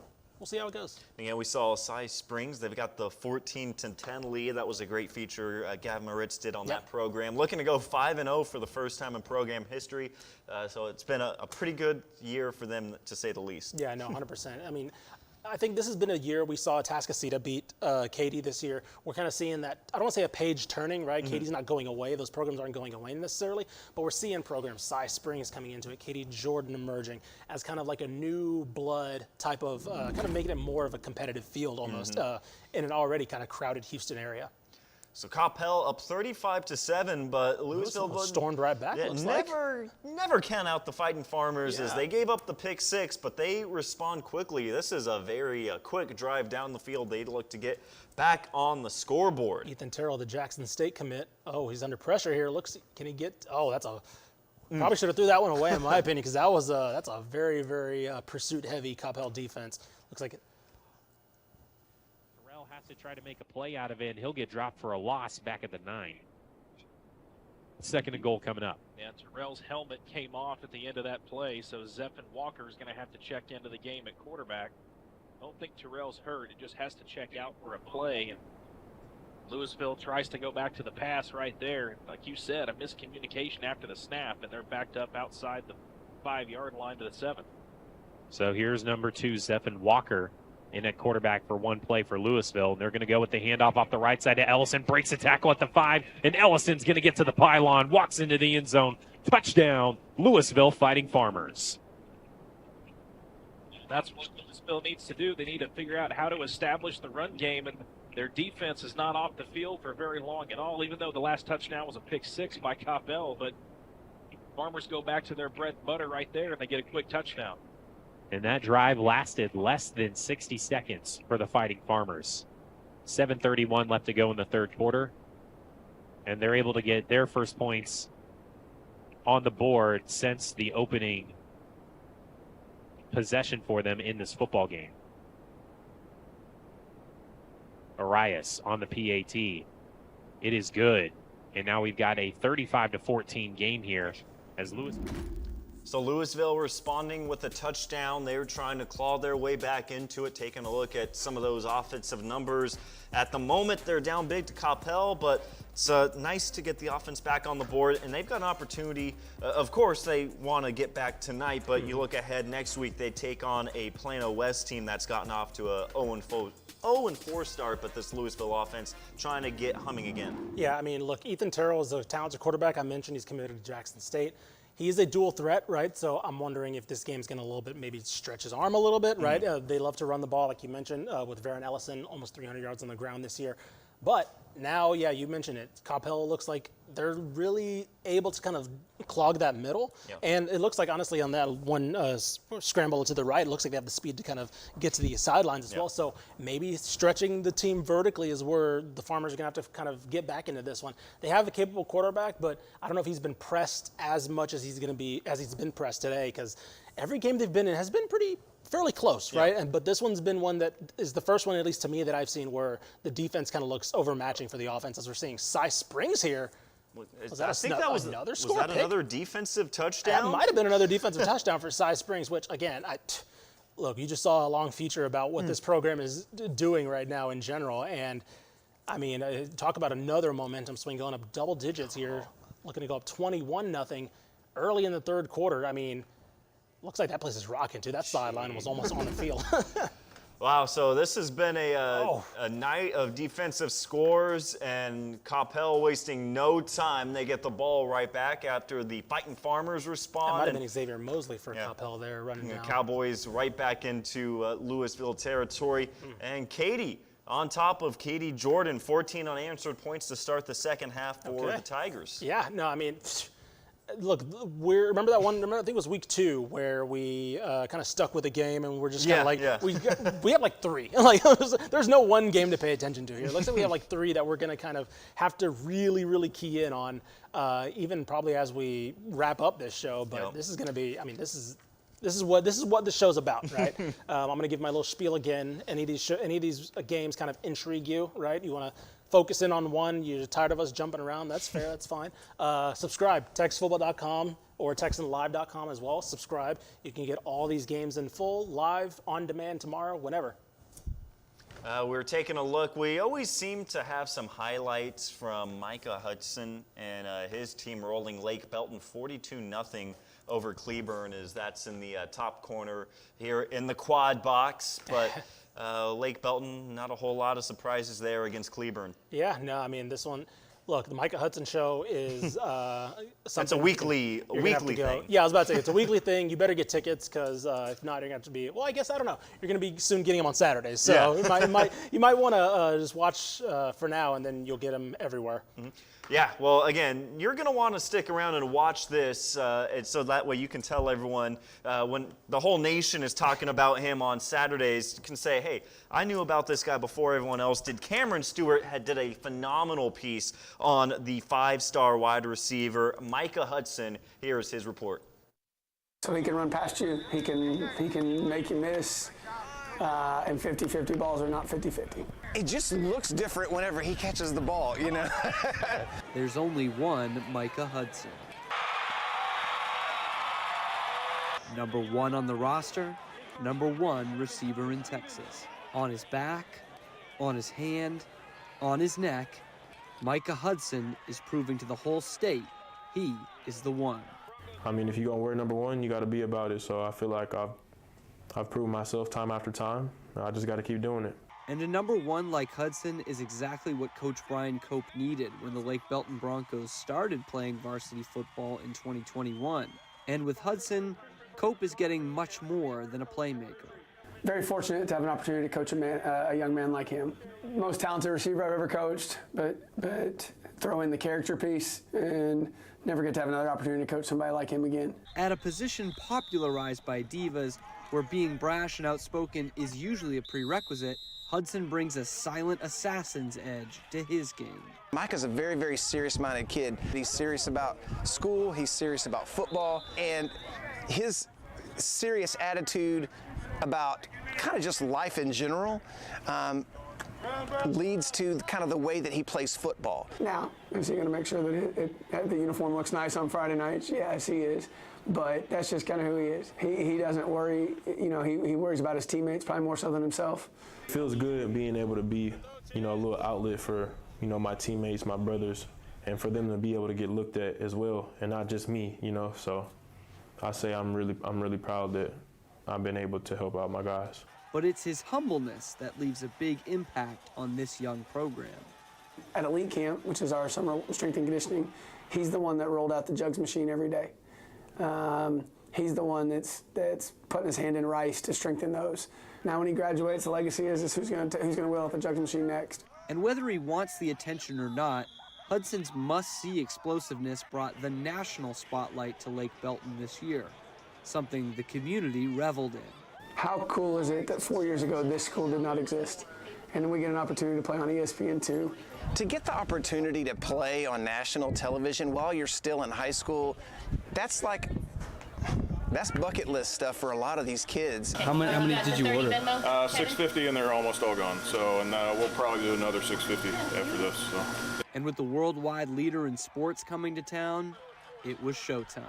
They want a movie, so I'm gonna give them a movie. ESPN High School Football Showcase, and welcome to Texas, where the thirst for high school football is as great as any state across America. Big Fish, Micah Hudson, is the top wide receiver in Texas. There's plenty of cameras on that young man. First throw of the night, going right for Hudson, and the 5-star wide receiver, right off the jump with some fireworks. Why wait?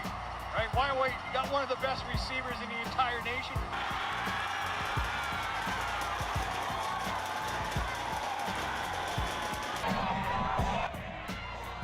And rifles over the middle. There's Hudson underneath.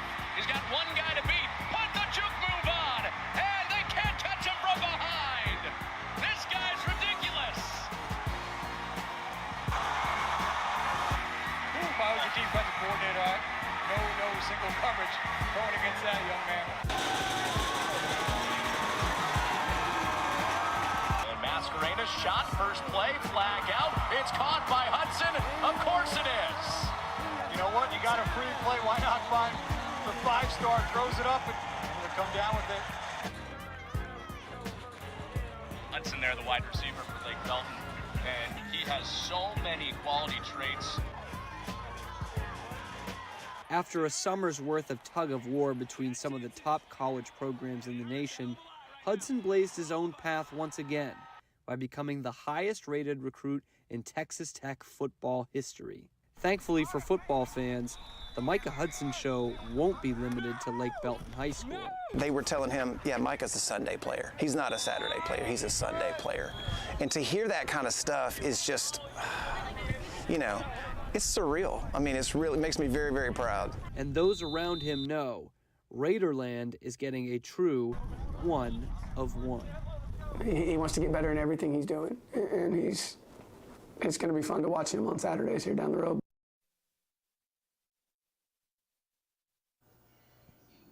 Well, that's great reporting there from Cameron Stewart, and that's obviously you know the player Micah Hudson. But we've seen the highlights week in and week out, but it's great to hear from the coaches just how good of a character guy he is, and the kind of leader he is in the locker room. That's a lot of fun. But I mean, what else is there to be said about Micah Hudson that we haven't said before? I love that they mentioned the fact that Tech kind of told him he's a Sunday player, not a Saturday player.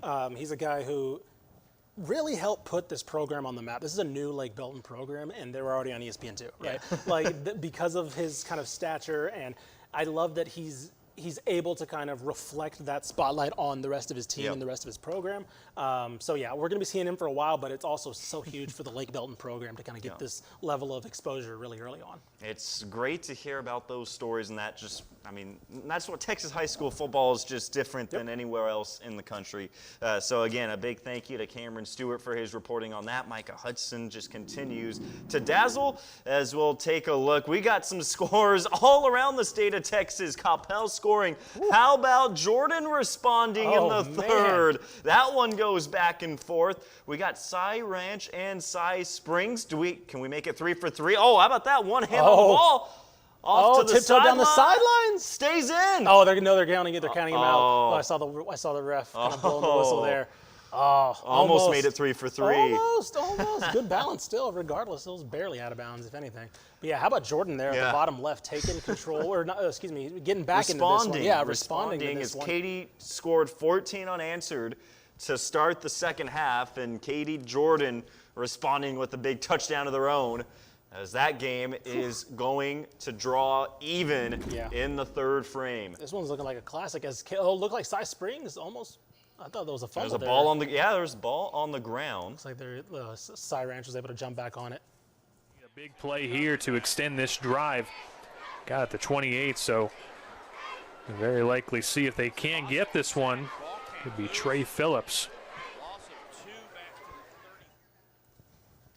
So again, Cy Spring, they're looking to go 5-0 for the first time in their program's history. Again, Gavin Moritz had a great feature on their program a little bit ago, but this has been a fun game, and Cy Springs up by a couple of scores in the third, but you see Cy Ranch trying to respond with a big score of their own. Oh, that was a great throw from quarterback Owen Cassette there. Looks like that was Brendan Sadler on the grab, just out of his reach.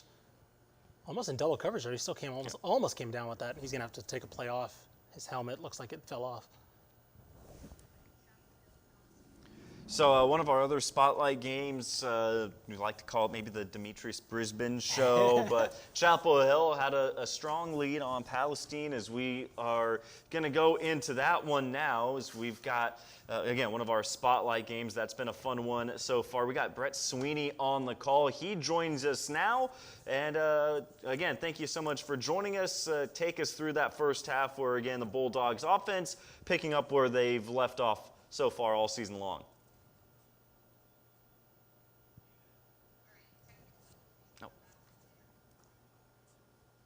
Oh, I apologize. Can't hear Brett at the moment. We'll get back to him as soon as possible. But that has been, again, the Bulldogs, the offense continuing to roll, and they've got an embarrassment of riches in terms of offensive star power. And I think we got him back. I think we got Brett Sweeney back. So we'll bring him back in Texas football tonight. Again, Brett apologized for the confusion, but the Bulldogs offense rolling. Take us through the first half. Yeah, so first quarter, not a lot of offense going on, but the second quarter kind of picked up. It's been a good game so far here in Palestine. Had a blocked extra point, ran back for a 2-point conversion by Javen Mayfield. So we're getting ready here to go for the second half, and it's been a dog and cat fight, no pun intended there, as both teams have played really hard. A lot of run attack from both teams. Stewart and Brisbane for Chapel Hill, Fed Walker, and a couple others for Palestine. Still a good game. Palestine will get the ball first here as we start the second half behind me, and I expect it to be a battle. It's been a lot of penalties and a lot of emotions out there, as this is a big game in this district. Yeah, Palestine kind of just snuck in the playoffs last year. They're off to a 2-3 start, but a really good test for them against Chapel Hill. Chapel Hill's kind of run amok. You know, we mentioned Brisbane and Stewart this whole year. What does Palestine kind of do to kind of keep them relatively in check by their standards? Have they been just controlling the clock, or is it their defense kind of maybe helping out a little bit as well? A little bit of both. Chapel Hill's had a lot of penalties in the first half. I mean, probably close to 100 yards in penalties. The first drive Chapel Hill had, they drove all the way down the field. They would get 10 yards, and then they'd back up, get 10 more yards, back up. So some self-inflicted penalties there. But Palestine's defense has played pretty tough, and they've forced Chapel Hill to have longer drives than they're used to. Used to, it's like, 1-2 plays, Stewart, Brisbane, boom, boom, boom, down for the touchdown. But tonight they've had to sustain some longer drives, and Palestine has done a good job of keeping the ball when they've had it. But 1 or 2 plays from Chapel Hill, and they're able to get out to this little bit of a lead. And we'll see if Palestine is able to stay with them. They don't have a very strong pass attack. They're a ground and pound team. So if Chapel Hill gets ahead, it'll be interesting to see if Palestine is able to come from behind it and take the lead. Yeah, me and Nick were talking about that before the game. This is a wing tee offense, like you mentioned, a very run-heavy offense. When do you think is that moment, because the game's very much still within grasp right now, when do you think that moment is where they maybe have to start pressing a little bit, which plays into definitely with Chapel Hill's hands, getting them out of their game plan. But when do you think Palestine, is there, middle of the third quarter, late in the third quarter, when do you think is that kind of margin when you'll see probably Palestine try to open it up? I think it really depends on what they're able to do on defense. If they're able to keep Chapel Hill's, at bay, then they'll be able to continue to kind of force their run down Chapel Hill's throat. If Chapel Hill's able to break out to a 2 or 3 touchdown lead and it gets into that fourth quarter range, I think at that point you're going to have to, bring out some of the more of the passing game. They've had a couple of passing plays that were open. The quarterback has just not been able to hit them. So the play actions worked a few times. Thankfully for if you're Chapel Hill, then they were dropped them or the quarterback wasn't able to connect. But there's been some times that they've gotten Chapel Hill in the play fake. They just weren't able to connect.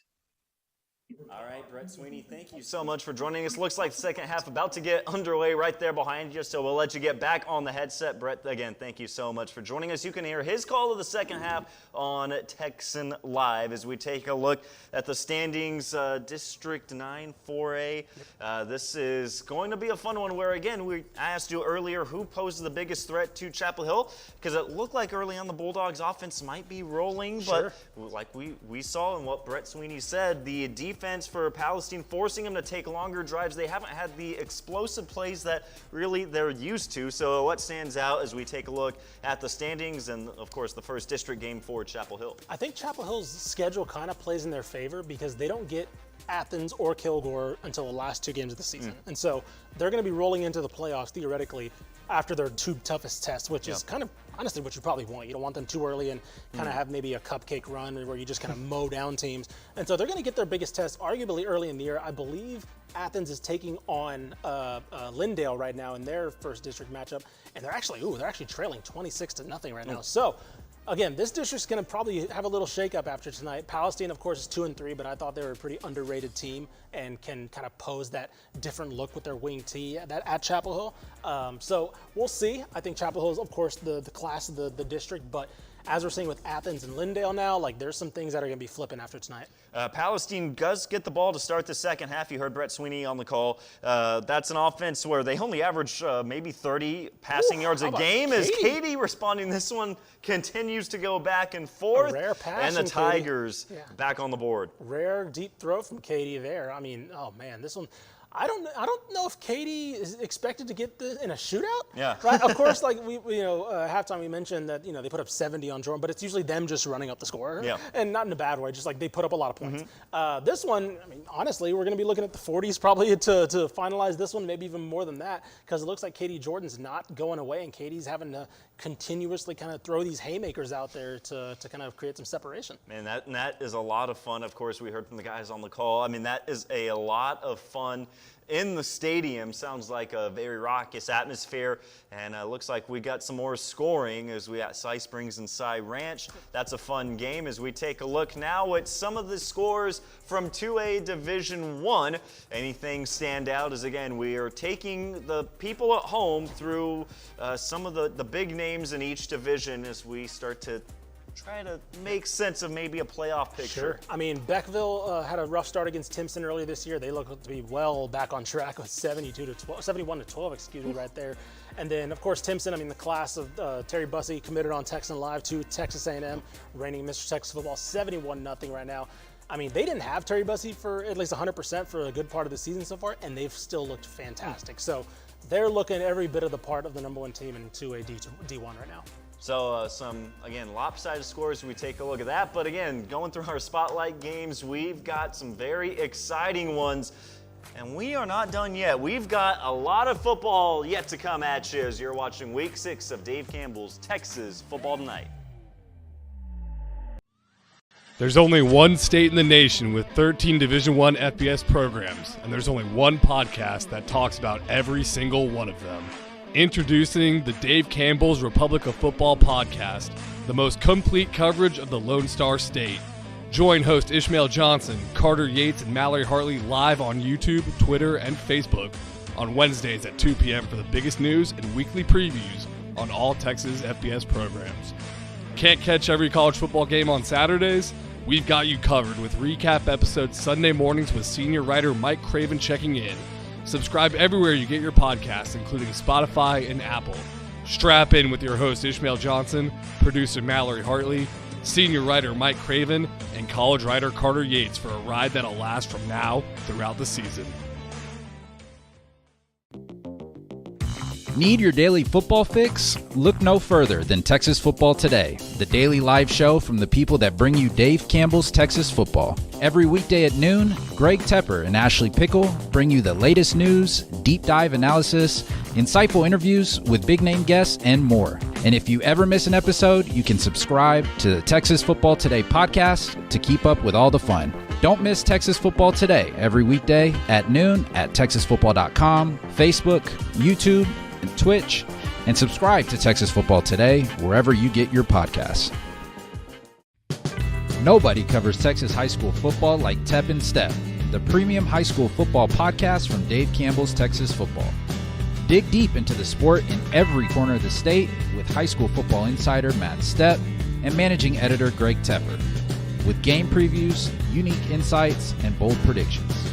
Get Tep and Step by becoming a Dave Campbell's Texas Football subscriber at texasfootball.com/subscribe. We might not be good at many things, but there is one thing that we crushed, and that's naming a stinking podcast. WTF. Yes, it's exactly what you're thinking. Women talking football. Oh, you thought it meant something else? You might be right. Tune in every Thursday at 2 p.m. as me, Ashley Pickle, and everyone's favorite Mal pal, Mallory Hartley, bring you in-depth analysis of every region of the Lone Star State, talk ball with reporters across Texas, get the real scoop from coaches' wives, and all the other nonsense that comes along with the two of us being allowed to talk into a microphone. Join the party Thursdays at 2 o'clock on the Dave Campbell's Texas Football YouTube page. Dave Campbell's Texas Football and Texas Army National Guard are honored to present the Coach of the Week Award, celebrating one head coach in 7 different classifications. That's 6A all the way down to 6-man, and of course, private school every single week. Think your head coach deserves some recognition? Nominate them under our weekly Twitter and Facebook post. Those will come out Friday at 10:30 p.m., Saturday 8:30 p.m., and Sunday at 6:30 p.m. That's facebook.com/Dave Campbell's or at DCTF on Twitter. Thank you to Texas Army National Guard for helping spotlight the hard work and dedication of high school head coaches across Texas.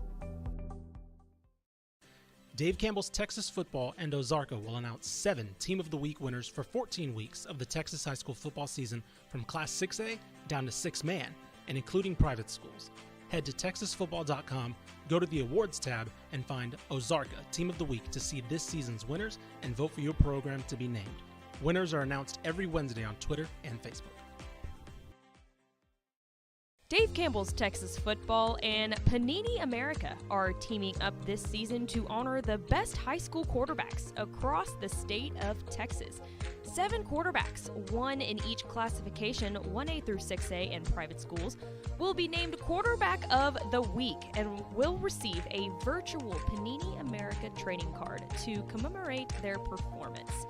Check out which outstanding quarterback was selected each Tuesday morning on the Dave Campbell's Twitter and Facebook pages.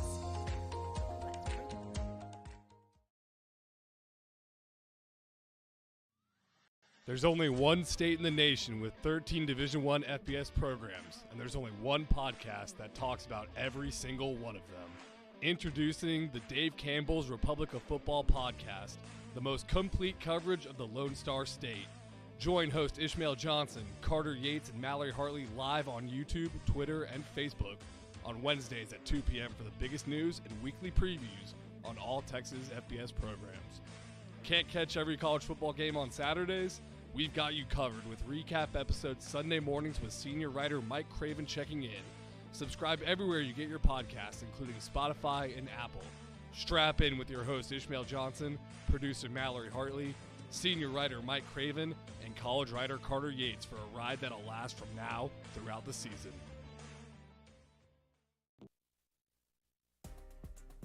Back to Dave Campbell's Texas Football tonight. It sounds like chaos in the control room. There's chaos on the field. Listen, there's glass separating us from what's going on in there, so I feel safer. And right now. a little bit of chaos. Tidehaven. That is a close game as we take a look at 3A Division II. So, I mean, let's put it this way. Tidehaven has not given up a touchdown all year. Yeah. They've blanked everybody, and they've blown out everybody. East Bernard scored their first touchdown against Tidehaven. That's phenomenal. That is a phenomenal game right now. Also, Troop and Quitman tied at 22. Let's not sleep on that. And of course, Mason. Mason's been down the past couple of years. Former state champion in 2A D1. Had a rough start the past couple of years, and now kind of taking it to number 4 Wall. And also stepping up a classification as well, doing it. Yeah. And all right, so there's the 3A scores right there. Some very exciting ones. Ish, I think not quite the pinball segment that we heard earlier, but I think some more highlights. Yeah, let's do it. Let's go to Aledo versus the Colony. This is going to be Aledo's Hawk Parker Daniels. He's going to move. Oh, look at that move. Get back to the left side. And can he get there? Can he get there? It's a good block. Almost. Oh my goodness. Oh, I don't know if that was a flag coming back, but it was called back, unfortunately. But Aledo, doesn't matter. 3-2-7. This is going to be Hoss Haney now. Of course, you should know the name. If not, you will next year at TCU. He's going to take it himself 20 yards. Looks the other way. Nobody there with him. 39-7, Aledo. And let's stick with the Aledo highlights. This is going to be Caden Wingfield. Easy, untouched. Look at that offensive line from Aledo. 6 yards out, 46-7. All Aledo Bearcats looking like the top team in that classification. All right, so that's Aledo Aledo continuing. doing Aledo things, you know. As expected. Yeah. Well, we've had some exciting games. I think there was one we were looking at earlier, one of our spotlight games, Westfield and Decaney. It's a pretty good game there in the fourth quarters. Decaney trying to come back. They're down by 10. We'll see. How about this? Uh-oh. Elude pressure. Well, that's a lot of green. That is a lot of green. Oh, it looks like, I think that's going to be a hold. I think that's going to come back. Unfortunately, because that is a great great run. I'm trying to get a number on that. Quentin Foster, junior quarterback there, but it looks like that will be coming back. The refs kind of walking back, and I think the players kind of see it too. Well, oh my goodness. Whew, Campbell Cowboys putting it on now. Up 21, looking to go up 28. I mean, this is a massive statement game from Campbell. I mean, again, not only beating Louisville, but now firmly in control. Yeah, firmly in control of this game. I mean, Antonio Wiley's Cowboys. He did this at Wichita Falls Hershey, and this is why he was brought into the program, to do stuff like this and get this program back on track. You know, that's a Cowboy offense where a lot of it's been through the air throughout the season, but some of the highlights we've seen tonight, their rushing game has looked really solid against Louisville. This has been another fun. How about this? Cy Ranch coming back. Cy Springs had a two-possession lead. It looked like they were looking to take control. With just a few minutes, Cy Ranch regaining the lead. Again, they had the lead to start out the game. Cy Springs, couple of quick touchdowns at the end of the first half. They're looking to go 5-0 for the first time in program history. And now Cy Ranch with a couple of big scores to respond late in the third. Yeah, I mentioned Cy Ranch is one of those schools in this district that has kind of been one of the pillars, more for lack of a better phrase, and Cy Springs really looking to shake things up there. I mean, this game it was looking to go Cy Springs' way, but it's not. It doesn't surprise you that Sean McAuliffe's team was able to kind of work their way back into this one. And now, here comes a little bit of adversity for Cy Springs. Faro, the right footer on to make it a 3-point Ranch lead. Kick is up, and the kick is good. 2nd and 10. Going to third. Back in Draw front. play, Baker. There goes Baker. All right, so Cy Ranch now with a 3-point lead in the third. Just for a second, we saw that Katy Jordan versus Katy. That's been a fun one all night long. It keeps going back and forth. Katy Jordan, the latest to respond, and looks like they respond again. So Katy took the lead back. Katy Jordan here in the fourth. Again, just a couple of heavyweight fighters going back and forth. I wonder if Katy, I mean, they have Ramel Jordan, Tremaine Hill at running back, Chase Johnson. I wonder if they're just like, hey, when's it going to stop? When can we just score and then stop Katy Jordan and then just put this game to bed? Because that's what Katy does. They're able to kind of they remind me a lot of like early 2000s or mid-2000s Bama when Nick Saban was first getting started. Right? That first national title team where they just like sat on games. They weren't exactly the most exciting team always, but they were just able to, if you were within the touchdown of them, by the fourth quarter, you just hated playing them because they're just running the same stuff and it's working. So I'm wondering, Katy, it's been a long time since they've been back and forth with a team like this. Probably Atascocita is the only team in recent years that's done that to them. And again, you take a look, the top 4 teams, they're off to 2-0. The Katy Tigers off to a 3-0 start in district play. That's going to be a lot of fun as we take a look at the updates on all of our spotlight games. Chapel Hill looks like they were able to put up some more points on Palestine there to start the second half. Coppell kind of raising some eyebrows against Louisville. 49 points up for them. Dripping Springs 45-13 over Buda Johnson. Spring Westfield a 10-point cushion over Decaney. And again, we saw just a couple of seconds ago, Cy Ranch back-to-back scores to take a lead over Cy Springs. As again, we were talking about this Louisville offense a little bit earlier. They take on Plano West next week to try and bounce back. Now in the fourth quarters, they've given up 49 points, but the offense looking for some positives to take away. Yeah, I mean, look, this offense is going to be able to drive the ball down the field as we're seeing now with Ethan Terrell. But, I mean, they're the speed of the Coppell defense. You saw he was flushed out of the pocket there. Every time we tune in and Louisville has the ball, there's 3 or 4 red jerseys in the backfield in the blink of an eye. Yeah, he's having to make throws on the run because he's just getting chased every single time. And look at this, Katy driving down the field again. Just as we turn away. Are we on a delay? Is this? Are we broadcasting this on the delay, or are these two teams just? Oh my goodness! We're just hard hitting now. Are they just getting explosive play after explosive play? I mean, every time we tune in, they're in opposition territory. This reminds me of that SpongeBob meme. How many times do you have to tell you? Katy just keeps driving down the field. It's like, how many times? There we go. Louisville with the score. Look at this. Look, I think right now the only score that's probably quote unquote out of reach is the Dripping Springs Buda Johnson game. Every other game is like, sure, this game was double digits, but as we just saw, now they're within just 2 scores now. Like every game's within reach, right? No game seems like fully put away yet. As we saw, Cy Springs almost got a big breakaway touchdown there. up the middle as we're seeing. Oh my goodness. Just Jeez, rumbling and bumbling again, they to the look like, 15. When's the last time you saw a team like this be able to just have an offense that just doesn't stop? You and your platoon guys over there with Harmon and Hernandez and Sanchez, every one of you guys working back and forth. What a difference that you guys have made on that front side in the second half. Coming up on 7:15 to play. It has been the Tremaine Hill Show. Caden McCall in motion has caught 2 passes for touchdowns tonight. Hill bottled up, and this time the Warriors equal to the task as it appears Braden Coffey is back in the game to bring him down, and he gains 2. You think about what that conversation again was. I mean, they came out of the half with 42 yards rushing.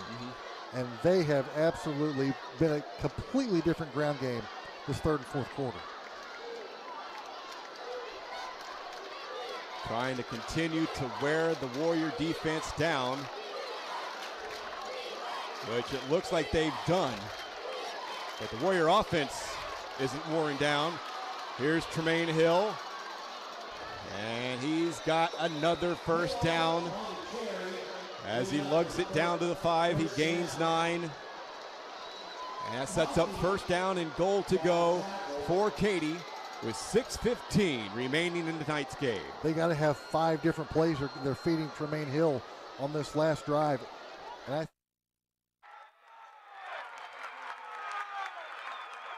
Timothy Saunders, 29 yards to the house, his 3rd rushing touchdown of the ball game.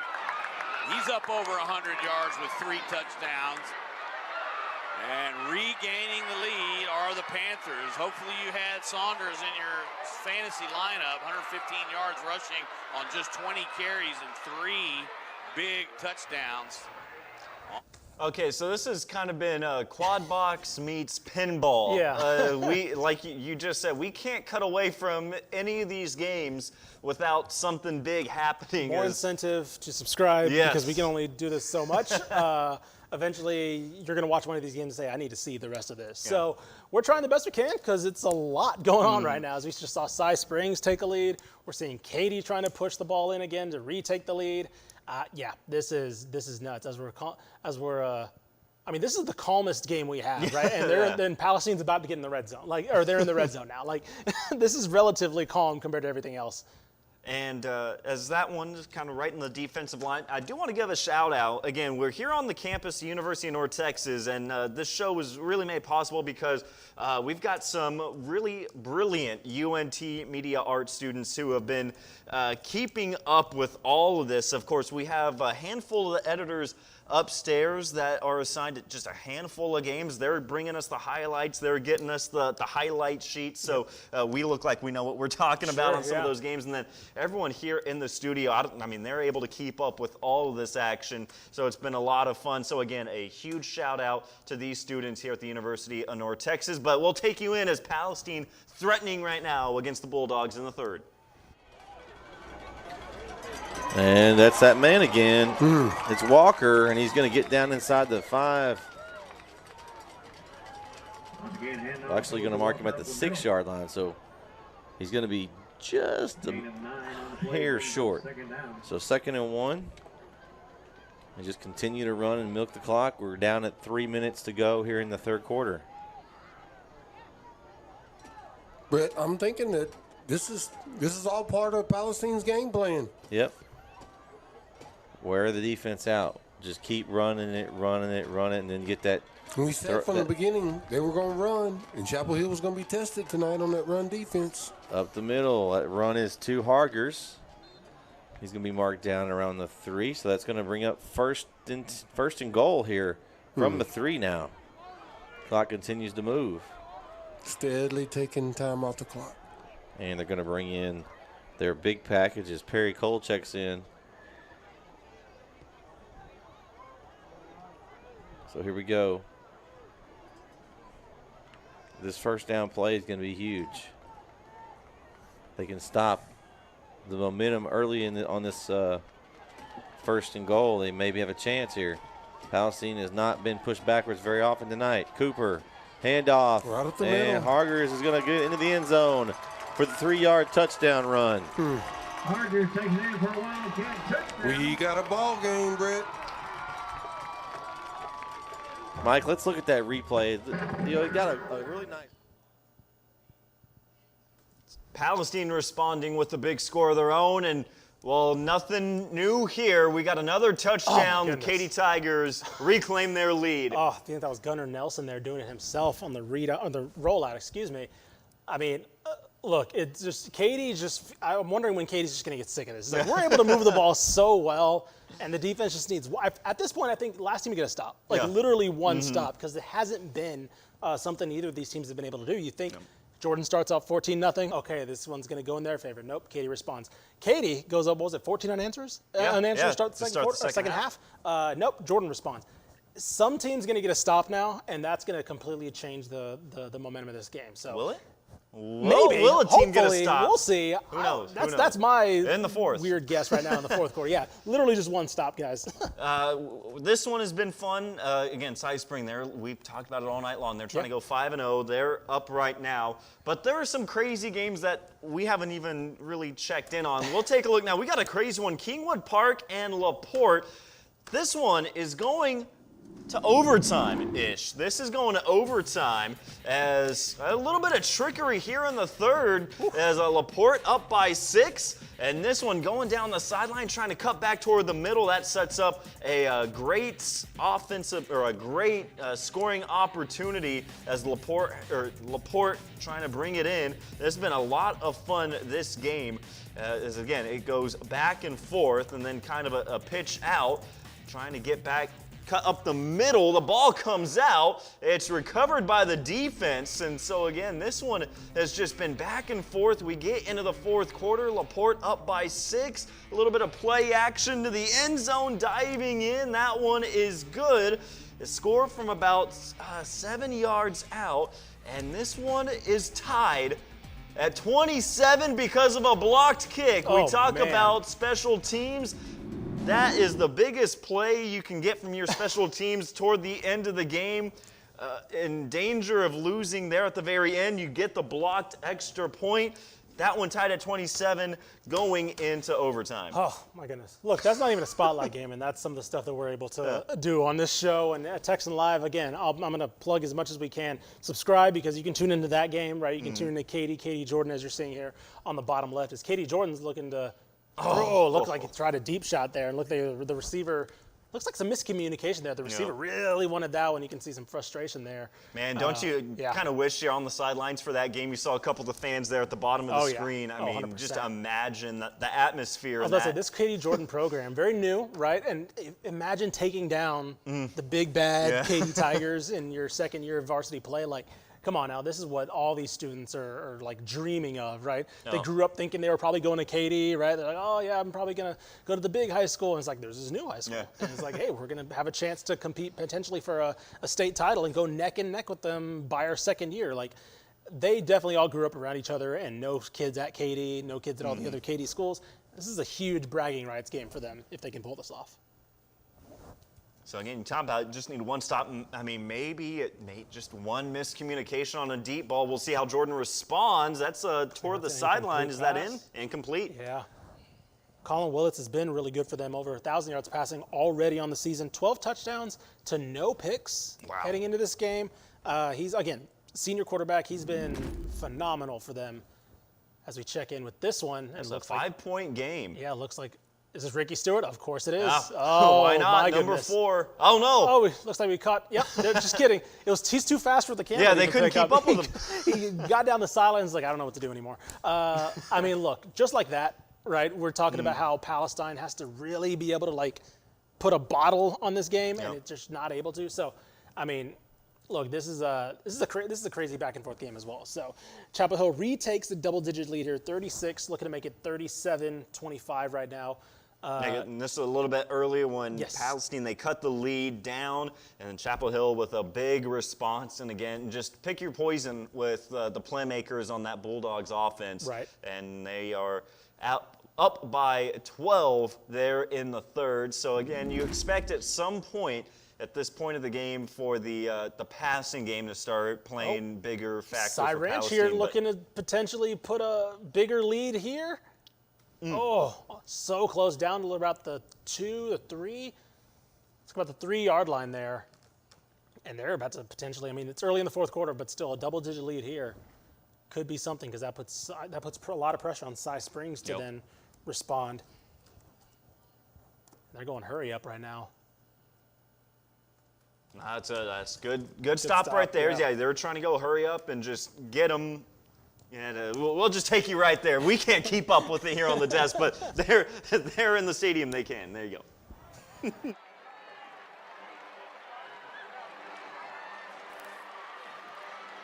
Gain of a yard, 2nd and goal from the 2. McCray stopped short.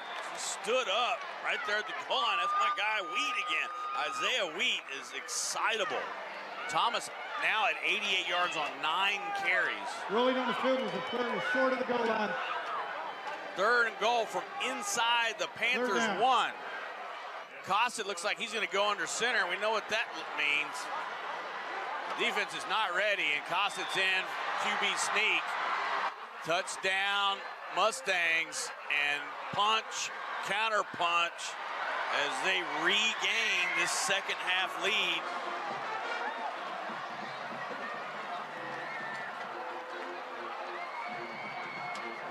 The third lead change in this second half. And Alfaro on to try and make it a 3-point Ranch lead.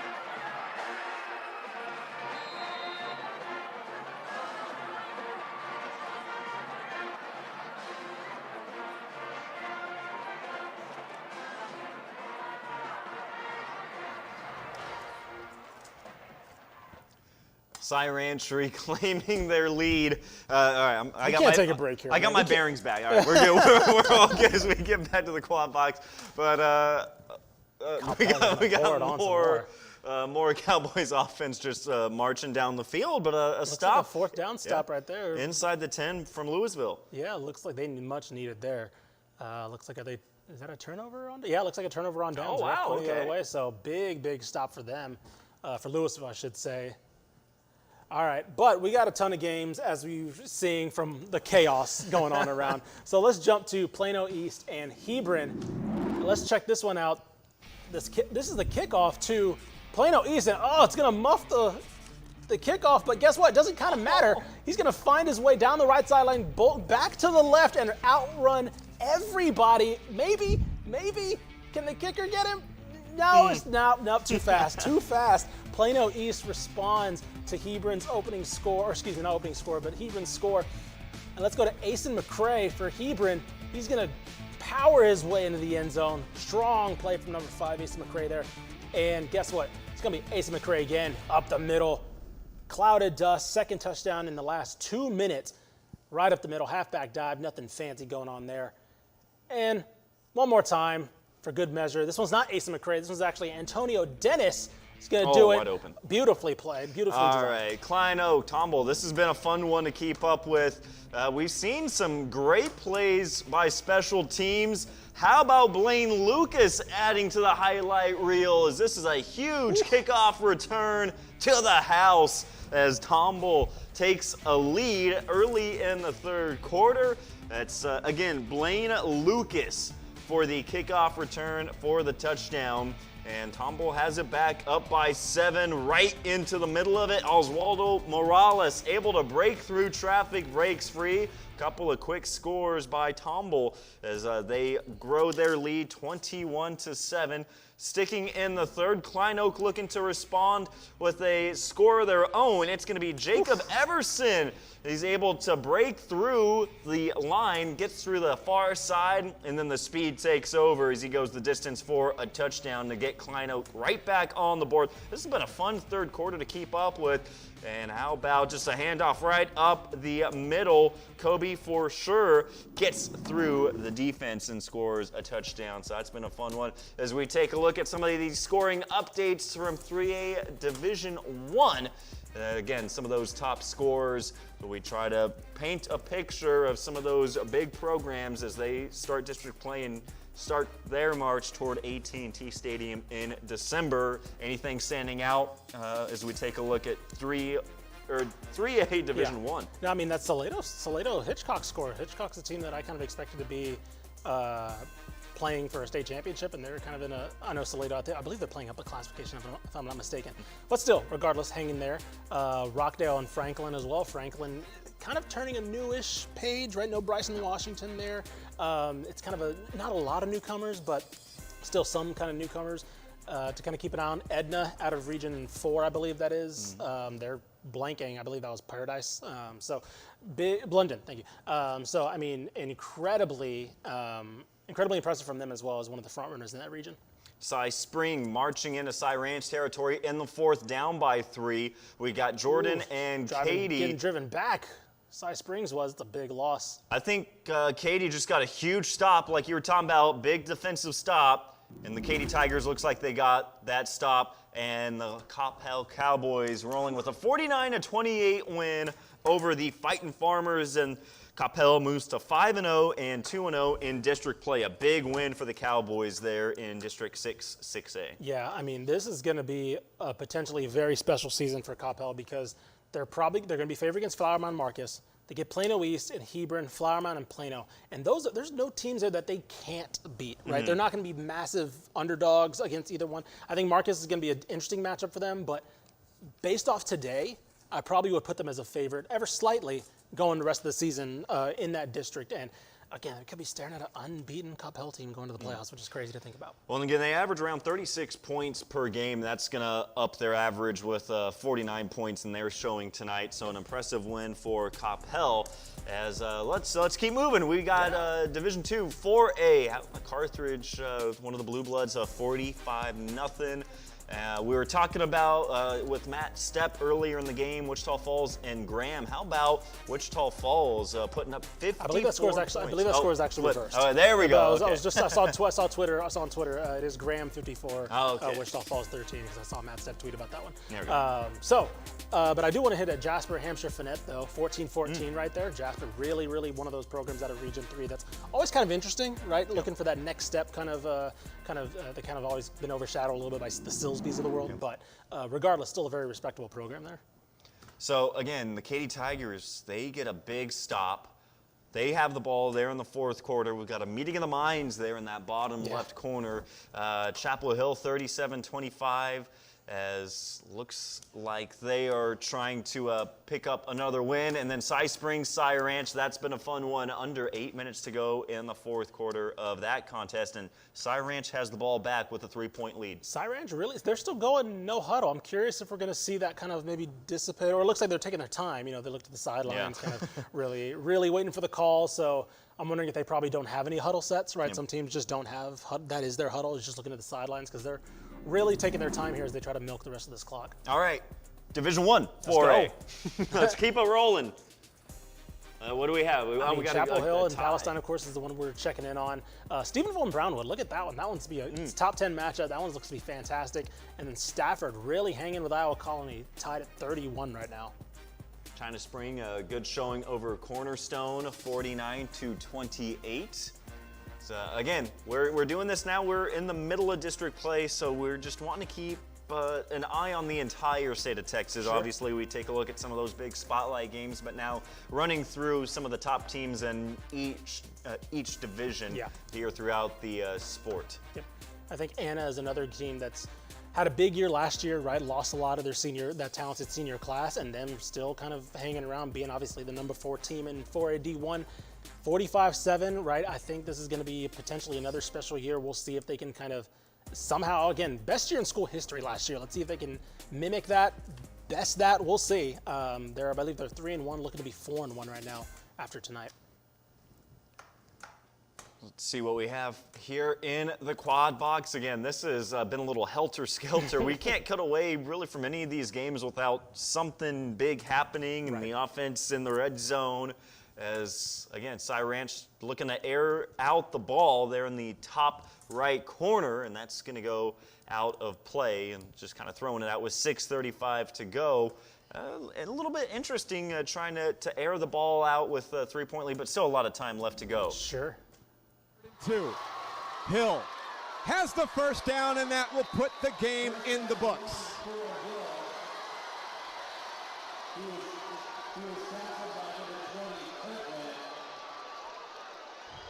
What an ironic second half where you couldn't even move the football on the ground, and you come back and you dominate the second half with your running game. A huge third down conversion. The Warriors can no longer stop the clock. All Katy has to do is take a knee, and they will remain perfect in District 19 6A, take control of first place. Jordan will lose their first game of the season, and you hope that things can remain civil in the last minute of play. I think it will. Let me just call it. So, there's enough time to take a couple knees here, and it'll be over. They're going to separate the teams. They're competitors. But you know what's so funny about this, Michael? They're going to see each other at some point, 2, 3, 4 years down the road, compete against each other in college, maybe bigger aspirations than that, and they're going to laugh and high-five each other about what a great time this game was. Even after the pain of Jordan of losing goes away, they're going to remember what a great spirited event this was. Nelson quickly out of the knee, and that does it. Heartbreak for the Jordan Warriors. Nothing to hang their head about. Tigers hold on, and you just heard there, it's a heartbreaker for Jordan, but boy, is that that's, if anything, a program building loss, I guess, if there's such thing, because, I mean, you went to the wire with one of the best teams in the state. This game was 70-21 last year in favor of Katy, right? And it turns out, it was one stop, right? Katy got the one stop when Jordan was trying to tie the game, and they were able to run the ball out. And, I mean, Katy, again, Jordan's first loss of the year. Now Katy kind of gets themselves in the pole position there in the district, moving to now 5-1. I mean, now if you're Jordan, it's about getting back up, because you got Cinco Ranch next week. Cinco Ranch is one of the other top programs in this district. The thing for them is to not let this get to them, right? Obviously, this is a heartbreaking loss. You were right there with the big bear on the block and in the district. You can't let this now snowball, right? And if you're Katy, hey, things are back on track, right? You lost to Atascocita, and now you're like, all right, brush that off. We're good. We're back in our district. We're back in how we control things. So, if you're Katy, this is kind of, I don't want to say wake-up call because they lost to Atascocita, but this is the nice little on-ramp into the rest of district play where it's like, look, we're still the top guys here. Let's play with confidence and finish it out. Earlier, we were looking in on a feature of Micah Hudson. Let's take a look. Belton up 31-3. They're up big in the third quarter. Give the QB a little bit of love and just kind of rush him into the end zone on the QB sneak. That's Reese Rumfield on the score to get Belton on the scoreboard again. At this point, it's 38-3, and Sean Snap, as a ref got laid out right there at the goal line. You never Way to help him up. never like to see that. Surprise doesn't happen more often. Just, I mean, how crowded it is. But again, we take a look. This is Blake Thames able to get through. It's a nice quarterback run, 35 yards for the touchdown, but Belton rolling in that one. As we take a look at 5A Division II, South Oak Cliff. How about them rolling with 56 points in the win tonight? How about Montgomery Lake Creek hanging with Montgomery right there, like Montgomery unranked and Lake Creek, two Montgomery schools there, I should say. 1 point separating the number 3 team versus unranked. So, I mean, South Oak Cliff and P&G, of course, played in the 5A D2 state championship last year, both taking care of business, both looking to get back to AT&T.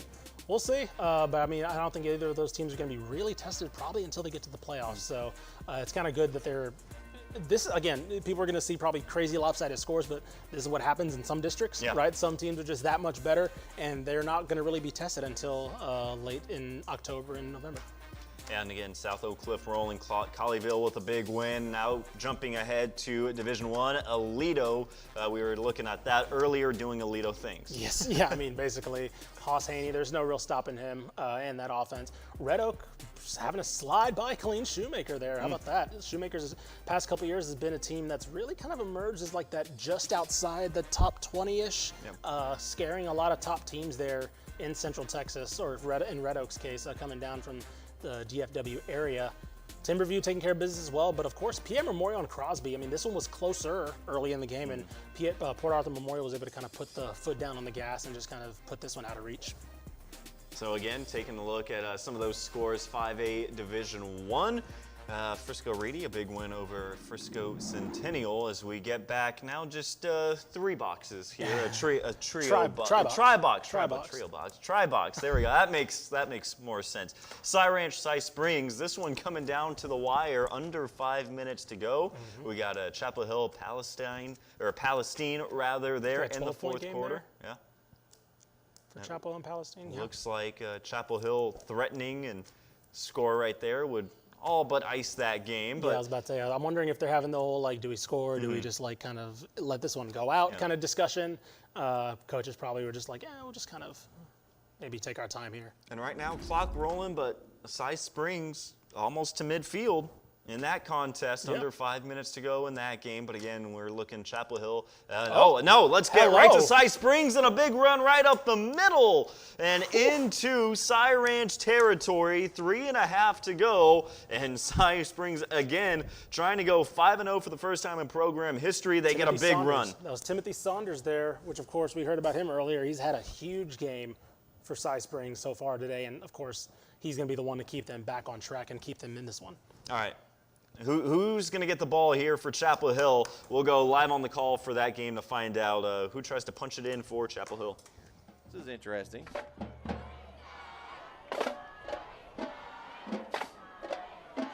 So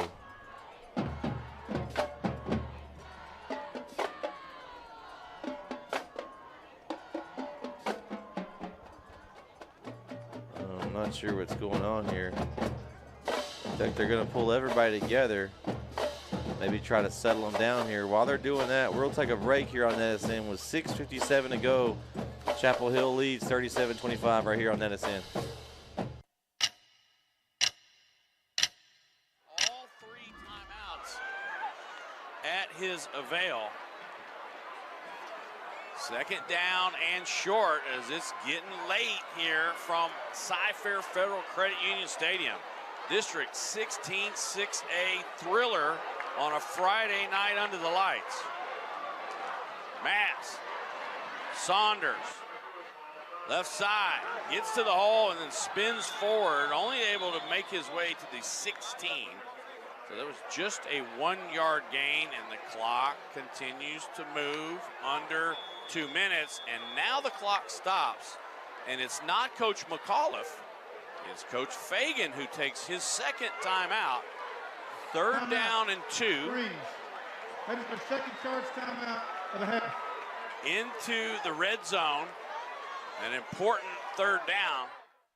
Let's see some of the top names in 6A.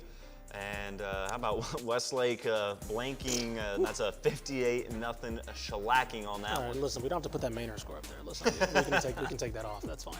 Of course, if those of you that don't know, I went to Manor. But of course, Vandergrift, one of the other top teams in the Austin area down there, taking care of business in that district. How about Flower Mound? Flower Mound, Marcus, and they're really, it's called something. Mound Showdown. Thank you to our producer, Ashley Pickle, that saved me there. Mound Showdown between Flower Mound Marcus and Flower Mound, 28-26 right there. That one's always a packed house and kind of a crosstown rivalry right there.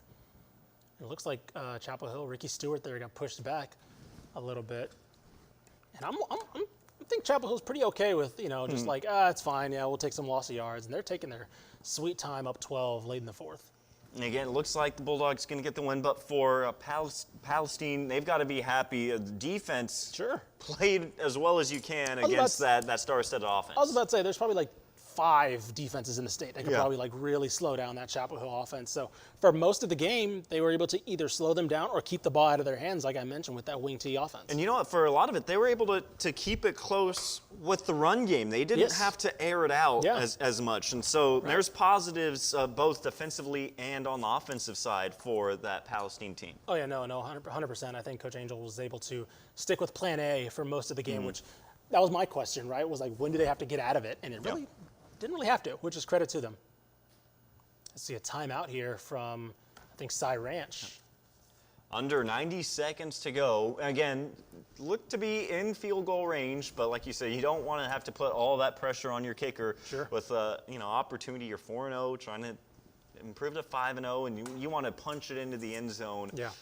And again, you're in a prime spot to really wind down the clock, force Cy Ranch to take their timeouts. As again, we take a look at some of the standings and early on in district play, but the implications of the outcome of this game. Yes, I mean, look, I'll mention it again. Cy Springs wins this game. They take a very, very good position in this district, 5-0, 2-0 in district play. I'm trying to find the Bridgeland score right now because I believe that was, of course, that's the other team that's 3-1 right now. But regardless, Cy Springs becomes kind of the de facto team to beat if they take over this one.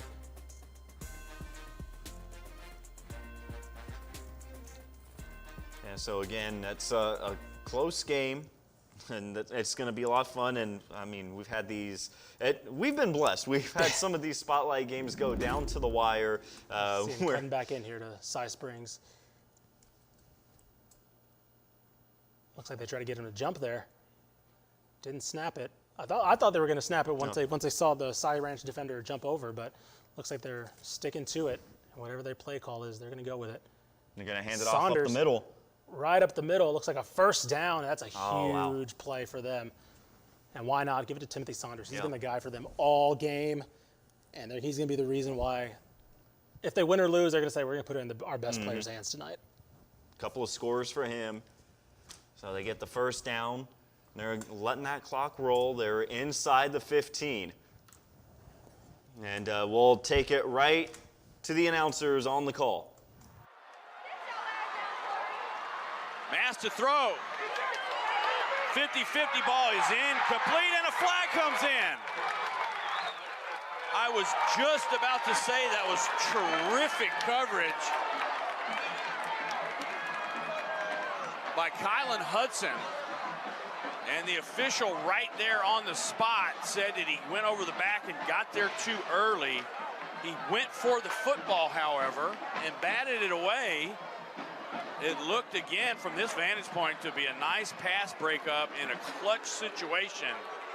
But I do not get a vote, and the one that did is calling PI for Kylan Hudson. Ball to be placed at the 2-yard line on the first down.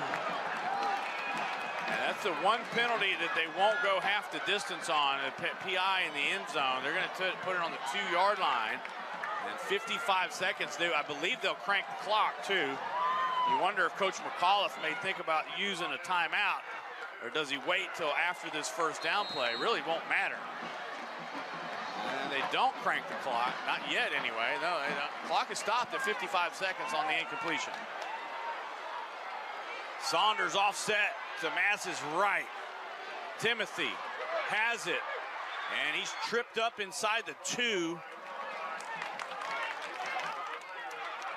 Clock is moving.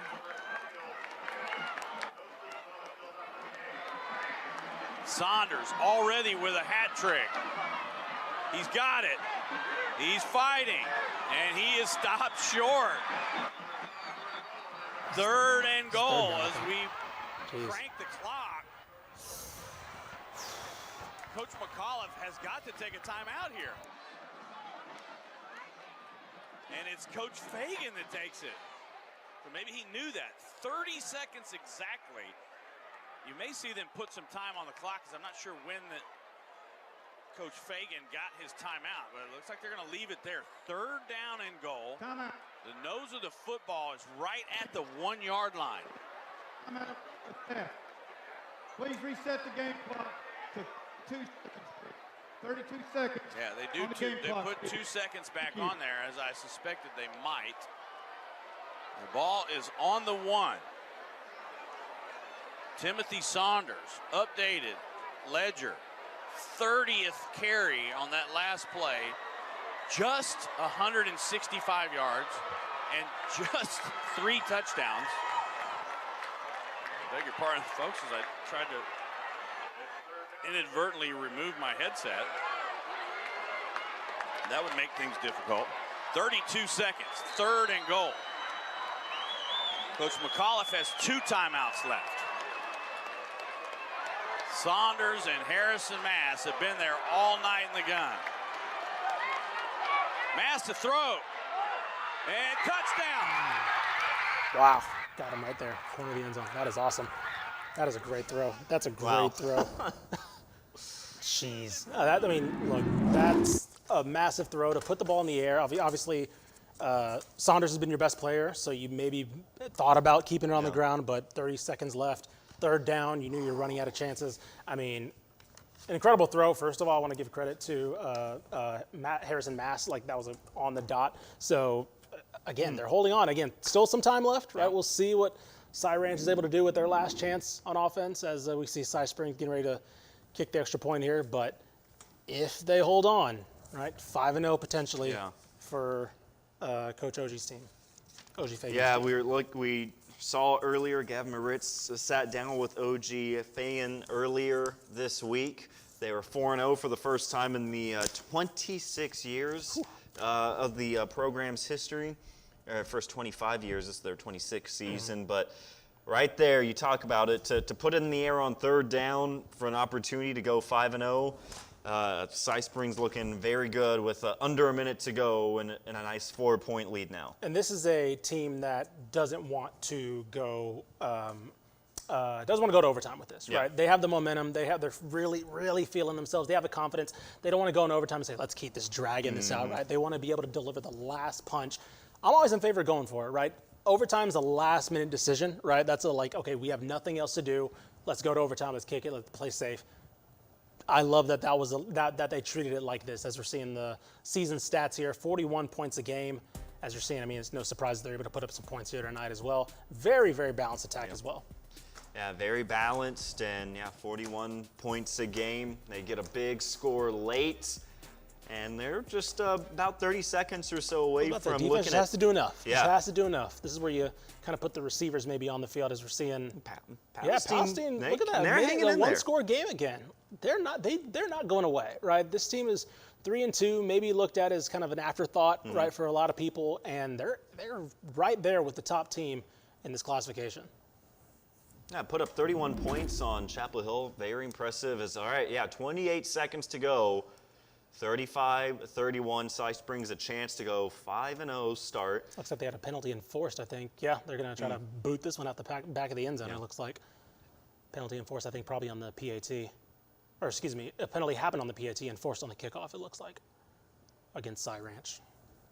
That's always nice when you, can kick off in your opponent's territory. Yeah, all right, hey, we'll take it back over. On the call is Chris Elliott to bring us home. Sean McAuliffe has 2 timeouts in his pocket. Rafael Heredia has it teed up at the 45-yard line of Cy Ranch.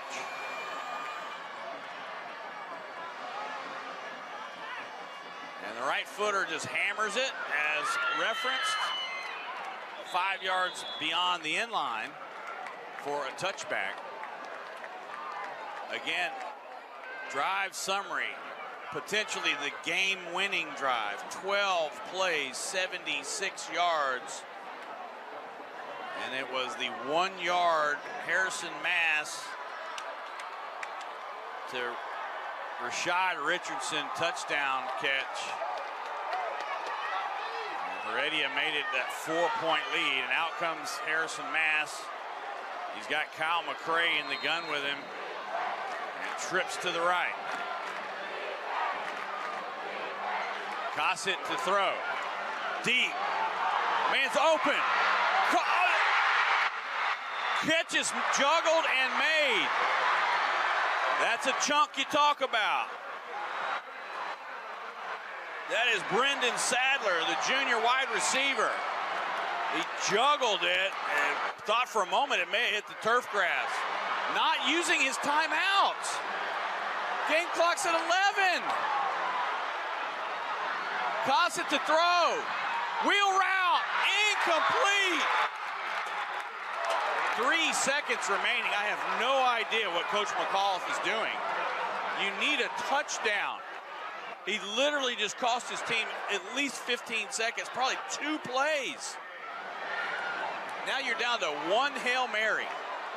Even if McCray makes that catch and gets tackled, the game's over. And now he's going to use a timeout with the clock stop. I guess it doesn't matter when there's only 3 seconds to go. Timeout. Ranch. Second charge. I see it at all levels. These coaches, for some reason, don't even think about when the best time to use their timeouts are. I've seen them go to the halftime with timeouts in their pocket. This game's going to end. He's going to have a timeout in his pocket, and they ran out of time. He cost them 2 plays. That's on. In a game. Oh, all right. All right. Hello, welcome back. All right. Hello. So we were trying to figure out, it looked like Cy Ranch had a timeout as they were running up to the line of scrimmage and didn't get it off. They were trying to dial up a play. Granted, they had a wheel route that looked open. Well, looked like it just missed. Play before, you were talking about, you saw the safety cheating over. Yeah, Talk about what you saw. Yeah, there looked like there was cover 2 right there in the Cy Springs defense, and they were cheating over to the right. And so I was wondering, I was like, okay, is Cy Ranch going to design something to go to that left side? Mm-hmm. Sure enough, that's exactly what happened. They found a little bit of a cushion in there in the defense and were able to hit him over the top. It looked like it happened again where they dragged the top wide receiver you're seeing now. We'll just let this play go out. This is the final play of the game here. And he's just going to go right to the end zone. Good arm, I should mention. Oh. And it looks like it's going to be picked off, and that's it. Congratulations to OG Fayen and Cy Springs, 5-0 for the first time in program history, and that is a huge win in district play to go 2-0 over Cy Ranch. That's massive. Yeah, I mean, look, that Cy Ranch made them literally work till the very last play. They missed that wheel route. That's that they're going to definitely have that in their head for the rest of the night, but.